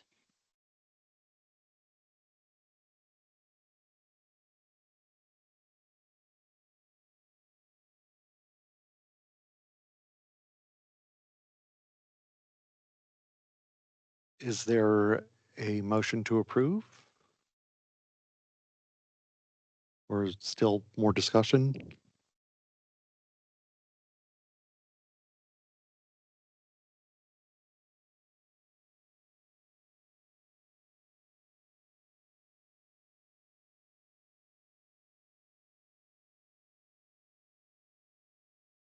also, as you know, you can consider, you know, if a contingent approval, if you would like the applicant to provide staff something,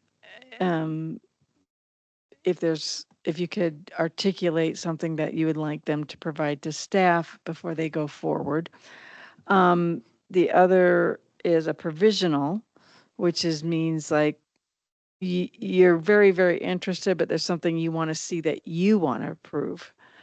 And then the applicant would have to come back to the June meeting with that. So those options are available to you if you should wish to utilize them.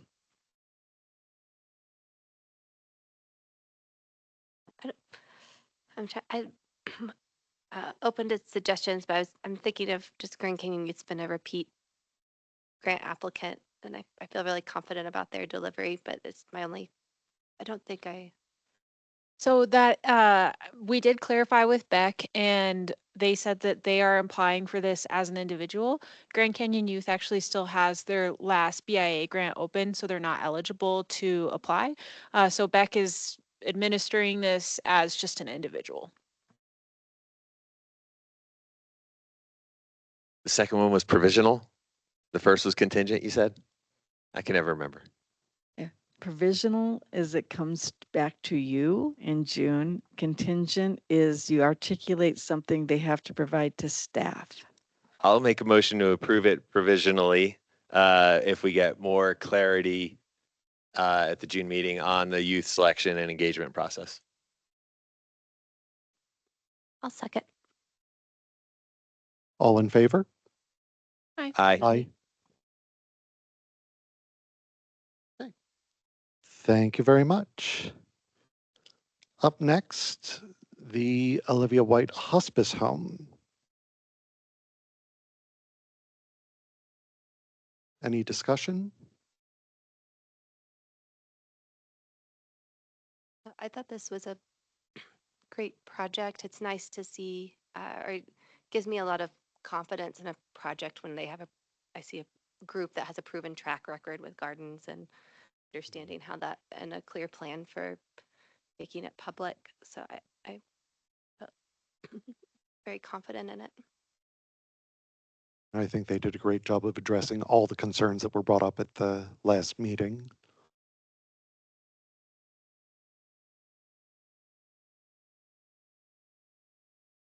There's no discussion. I'll motion to approve. Second. All in favor? Aye. Aye. Woohoo! We got us a garden. Up next, Yvonne Wan, Fire Station Heroes. Which has been morphed into state troopers. Oh, state troopers, yes. Yes. Yeah.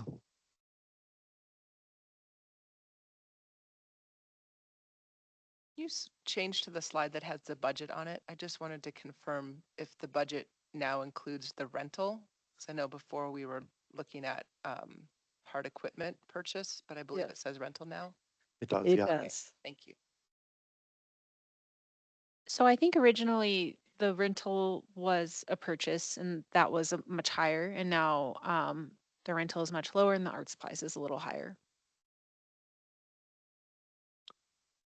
We see the image again. The word department is missing, but also, does this fall under the signage issue? Okay, so it is not a sign as far as the city is concerned in the sense that it's not outside. Mm. So it's not going to violate any sign law. You do have language within our guidelines about what is encouraged and what is discouraged. And I know that Annalise is prepared to read that to you. Like to hear that? Please. Please. Great.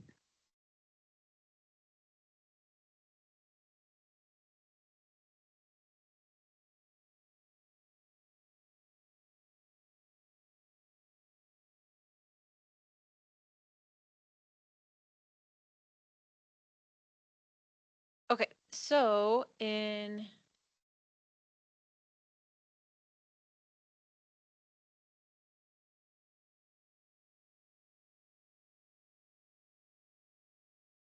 You passed it.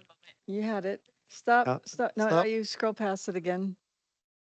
It's number 5. Thank you. Okay. So the commission discourages, except in any case of extraordinary circumstances, projects that add any improvements, even aesthetic elements to larger project installed or constructed at the same time, would add or have the effect of signage unless the signage is interpretive or identification signage that is clearly secondary in scale and cost to the proposed project. Signage that exceeds 10% of the grant amount is not considered secondary. It's not prohibited. It's discouraged. That's the biggest guideline that we've given you. I did note in the wall that she is going to put it on. There already is some lettering. And, it could be that if that is the only thing that, that's the problem, maybe she could work her design around what is already there, not added as part of her mural. Yeah. But in some ways, if she does, paint over theirs, I could kind of see how fitting it into her design. This is just topics for you to discuss, not my personal opinion. You could, and decide whether it's more than 10% if it's the dominant feature, et cetera. That's So within the guidelines. I continue to be confused by what the imagery is. I believe what I heard the artist share was that the image that's currently on the screen would be what would be replicated on the wall. And then I also believe I heard the artist share that it would be stylized to be cartoonish and that other walls would be blue. So I'm still not clear on what image we're approving to be placed on the wall. I think that is the comic book style image that she was talking about. Yes, Okay, that was her. it feels a stretch to Graphic me. novel style Okay. or Yeah. Graphic novel I could see, yep.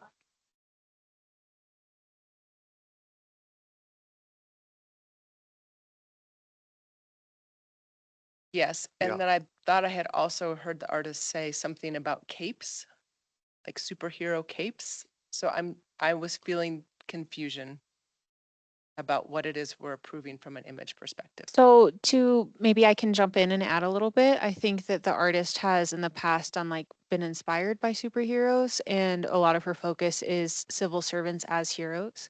And so my understanding, like Jana's, was that what is shown on screen is what she'll be adding. But I think that, to kind of clarify why she was bringing up capes and superheroes and action figures, it's that relation in her mission.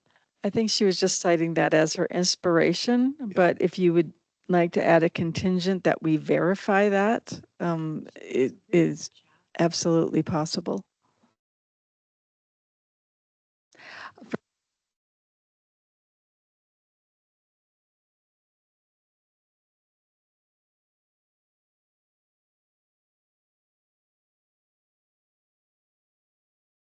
I just wonder too about, I know the design is created so that the car is not right behind where the chairs are, but if she's using acrylic paint, is there going to have to be a lot of repair if you have chairs against the wall? Are they going to be damaging? Even if it's just the part with the sky, is that something that's going to require regular maintenance?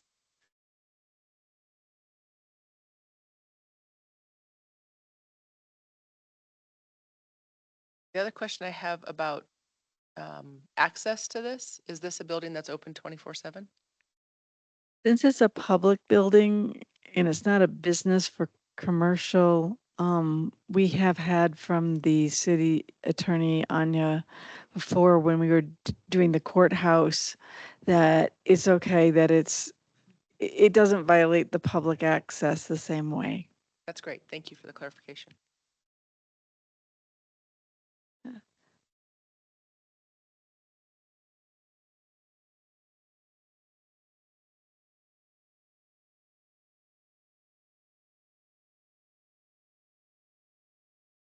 Regarding the text, I think what I might be inclined to ask for is to take what is already on that wall underneath the windows and maybe put that over the windows and then exclude the text from the actual artwork so that the artwork is very clearly not functioning as signage. But that does still think- leave the issue of wall damage from furniture unaddressed. They can work on the scale, but the supporting beams, I think it's going to make it hard for both the execution of the image, the text shown in the image, or raising this one up. Yeah. So I'm wondering if she would be willing to incorporate the band that's already there into the piece. And I'm sorry, it actually is really hard for me to hear you Oh, I here, so, apologize. but, Yeah, no, I can. so I'm not sure I caught it, but you would actually like to see a rendering with the wall as it is and exactly where the car is going in relationship to, Essentially, I was pointing out, I think there's looks like beams dropping down from the ceiling that would conflict with the text as it's shown in the image, if the image goes all the way to the ceiling. So my suggestion was perhaps we could look at, I think this had come up from someone else, just incorporating that text as it is into the image and eliminating sorry, as it is in the current physical space and eliminating the text that's been added to the image. Yeah, I think that's a question. Is the text that's currently in the physical space, will that remain where it is? And then the image is below that. I guess that's, and so is the image provided by the artist intended to represent that banner that is already existing?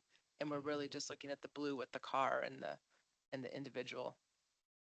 right, so you'd like that clarified. Obviously we can't ask her at this point, but we can get that clarified, Jenna, or what we were can the have two it come items we back. have? If that's something that staff could get clarification on, we have. That is something, contingent and provisional? so, but I would need direction from you, what's important about that to you?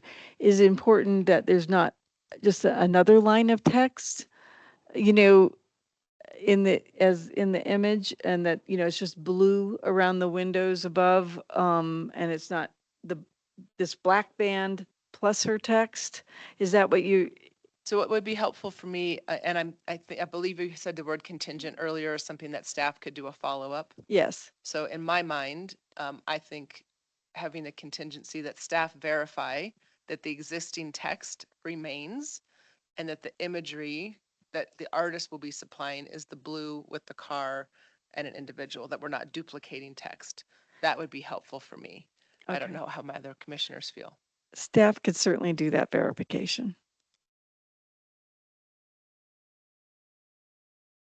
Is that something that this group feels that staff could handle for us, or do we need to come back and revisit this? What are your thoughts? Oh, I think that's a comfortable, I don't know if that was an official motion, but I would say. No.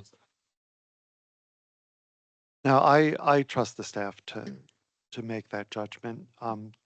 But yeah, if that black band is staying, then I definitely think the text cannot be in the image. If the image is going to be painted over that black band,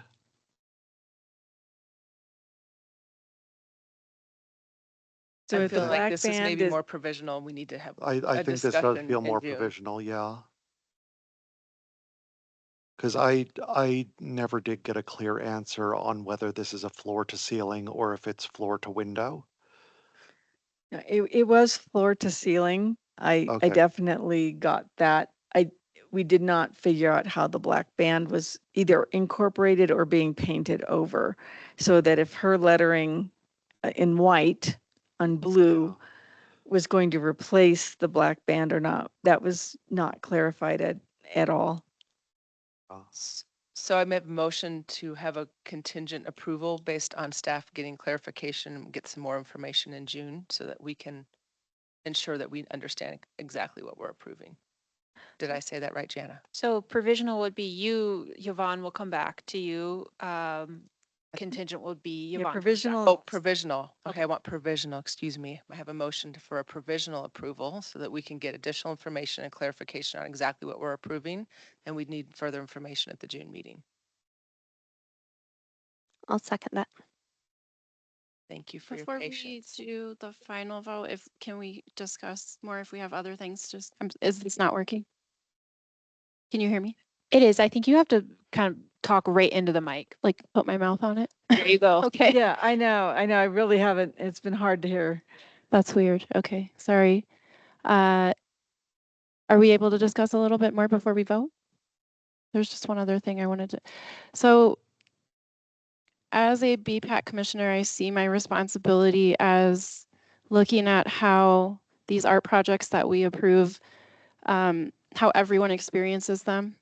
And I think with this particular project, it's very clear to see how the people that work in this building would experience the mural, but I also want to consider the experience of the people that are coming into this building for other reasons besides being employed there. I'm trying to word this in a very careful way, but I do think it's worth considering how everyone is going to experience this mural and what's in it. And I don't know, I just wanted to say that because I feel like it's important that we are considering all of those experiences and not just the experience of the people who work in the building.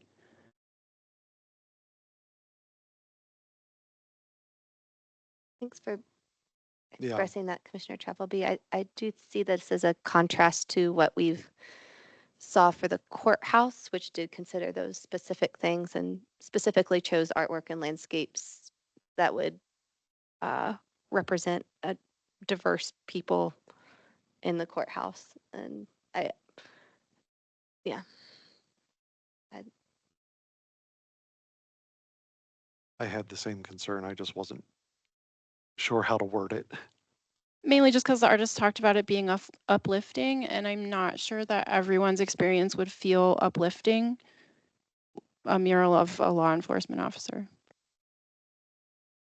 Mhm.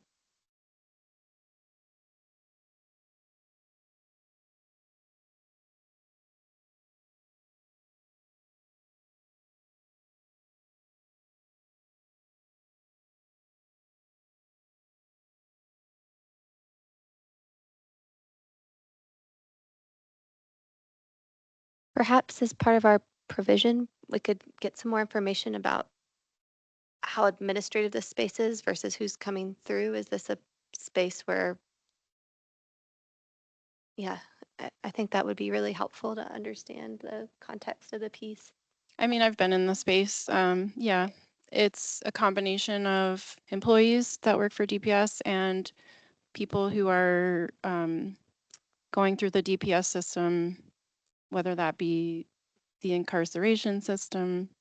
I think it's fairly frequently there are people, unhoused people in this area. I'm sorry, I don't know if this is working or not. Gosh, that's so weird. Yeah, there we go. Okay, I'm sorry about that. I don't know why your mic is so far away from you as well. So, You might be able to move it closer to you, Audra. I know these mics are, my lips are touching it, so I don't know how I could I get can any hear it closer. fine. no, I know, and it looks very uncomfortable for you, Commissioner Travelby. Yeah. So I'll just cut my ear.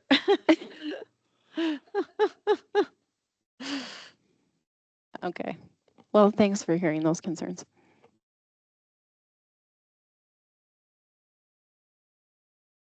Do we have to have an amended motion to get more information? What are you thinking? I've heard comments, but I didn't know if if the Yeah. comments were going to be incorporated into the provision. I'm You're just gonna have to wondering, clarify. Commissioner Edelman Heath, is there something additional that you'd like to add to the provision? I'm I'm not, I guess in this one, I'm not sure where the line is of how much I can suggest to so I think that's where I'm pausing or stalling just for a minute just to think about if there's language. Yeah. Yeah. Yeah, I'm trying to think about how to articulate it. Do you think we could ask the artist maybe to speak to her intentions for uplifting the experience of everyone who encounters the mural. I know she talked a lot about her like using this hero imagery and DPS workers being heroes. Beyond the workers, how other people that encounter the mural might experience her goal of it being uplifting for them.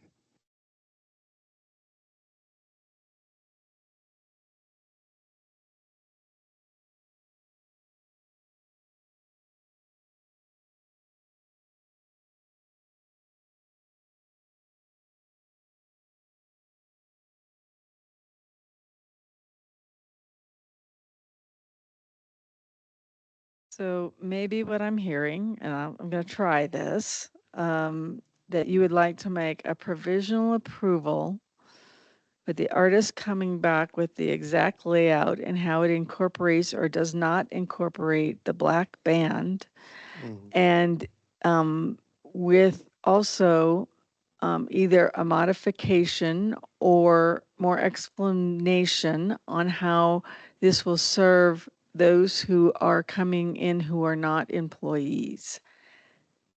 Did I hear it correctly? Yeah, you did. And I think that's an appropriate question if it's being funded by BPAC. Yeah.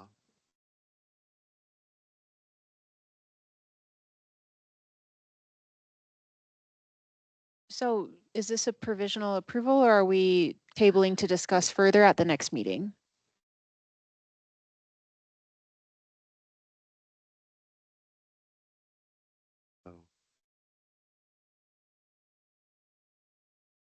Let me give this a shot. I took a few notes. I'd like to amend what I said earlier, and what I'm proposing is a provisional approval, but we need some additional information about the layout of the piece to understand if the black band that's existing is going to be incorporated and or replaced. We also need more explanation of how this particular mural will serve non-employees and others that interact in the space, and we'd like to have that information at our June session. Is that helpful for staff? That's my motion. I will second that motion. All in favor? Aye. Aye. Thank you for your patience. Okay, up next, Joe Rohrbacher.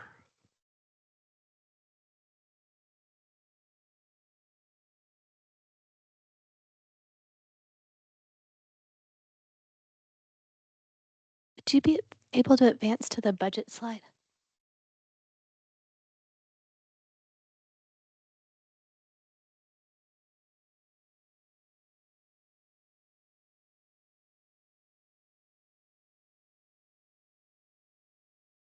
I do think her budget was submitted in the actual written application. Yes. Yeah, my only thought was maybe perhaps, and she may be covering it, but she mentioned expanding the mural to the material outside, and I could see that just depending on some of those materials being a little bit more labor intensive. So I thought perhaps just something contingent where she gives an update on the budget to staff might be appropriate if she wants, if it expands. Just to repeat, you're contemplating a motion that's contingent upon the budget being verified by staff and if it will include the extra, the yellow and other pieces, and if the budget can either accommodate that or be raised slightly. Yes. In order to make that happen, if it's feasible for it to happen. Yes. Is that correct? Yes, that's right. Yeah, just thinking, I believe, yeah, she was under the amount we allow, and She is, yeah. we have a short list of applicants. So just thinking, not to, if there's need to raise it, it seems like it's well merited just to take care of that extra area. Do you want to give a limit on what staff can approve it being raised by? I'd really trust your judgment. Yeah. Obviously not to exceed the entire, Yes. the Yeah. allowable amount. I Yes. think she's And she's got 900 for current materials, so maybe add another 300 if you just are going by space and how much space she's covering. I would think, for the current space, 900 additional space, 300 feels like it would be enough to at least cover the materials for it. but the artist fee would also have to go up a bit. And I also wasn't entirely clear on whether she was going to expand the mural to that space or just paint it. So if we could have some clarification about what she wants to do, sorry, furball, what she wants to do with that space, and to clarify what the budget would be for that. I think that would be, and I am fine with letting staff use their judgment on that. So, I mean, I really love her idea. I love the idea of the old-fashioned truck with the stars coming out the back and the planets.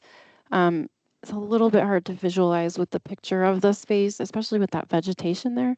Is there any way we could ask for maybe like a final mock-up of what she's got in mind, what it would look like? Do you want it just for information or do you want it to dependent on your approval?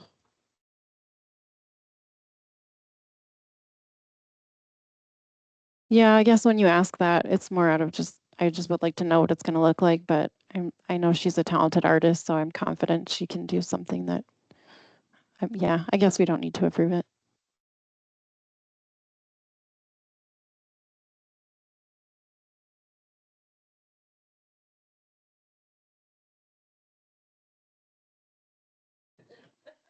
I can, I could try. I will move for approval contingent on providing clearer detail of what she intends to do with the yellow and white space and the budget needed to accommodate that space.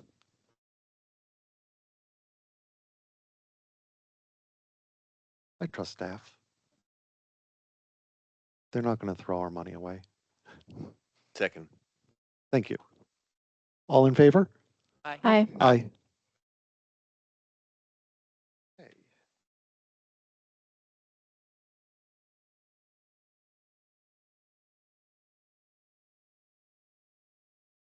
Paper's all out of order again.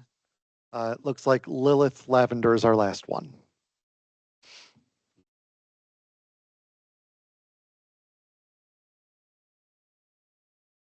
I really appreciated staff Janet's comment about about the ski slopes. So I think perhaps contingent for the staff team to get to review that would be.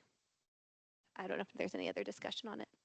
What I appreciated was when the question was asked to the artist about that, she very clearly understood that there's a backside to the mountain and it doesn't look like that. So I appreciated also her knowledge of the area and quickly understanding how she might need to pivot. So I would agree. I think that's going to be important. Yeah. Staff can certainly review that aspect of the design with no problem. Okay. I'll just add that the first part of the Saguaro answer was not very convincing for me, but then the second part of the Saguaro where it represents the family, and I was like, okay, Yeah. that made a lot more sense. And I was more, because otherwise it doesn't feel very Route 66 specific, and I think Dave brought that up, but I think that's a good reason right there. And to just add some information, this design is different than the first design that Lilith submitted. And she reached out and she was a little bit conflicted because she said that the owner had asked for some changes and it is their building. And so she understood that it was a little bit different, but she tried to provide something that was similar to what you had already seen.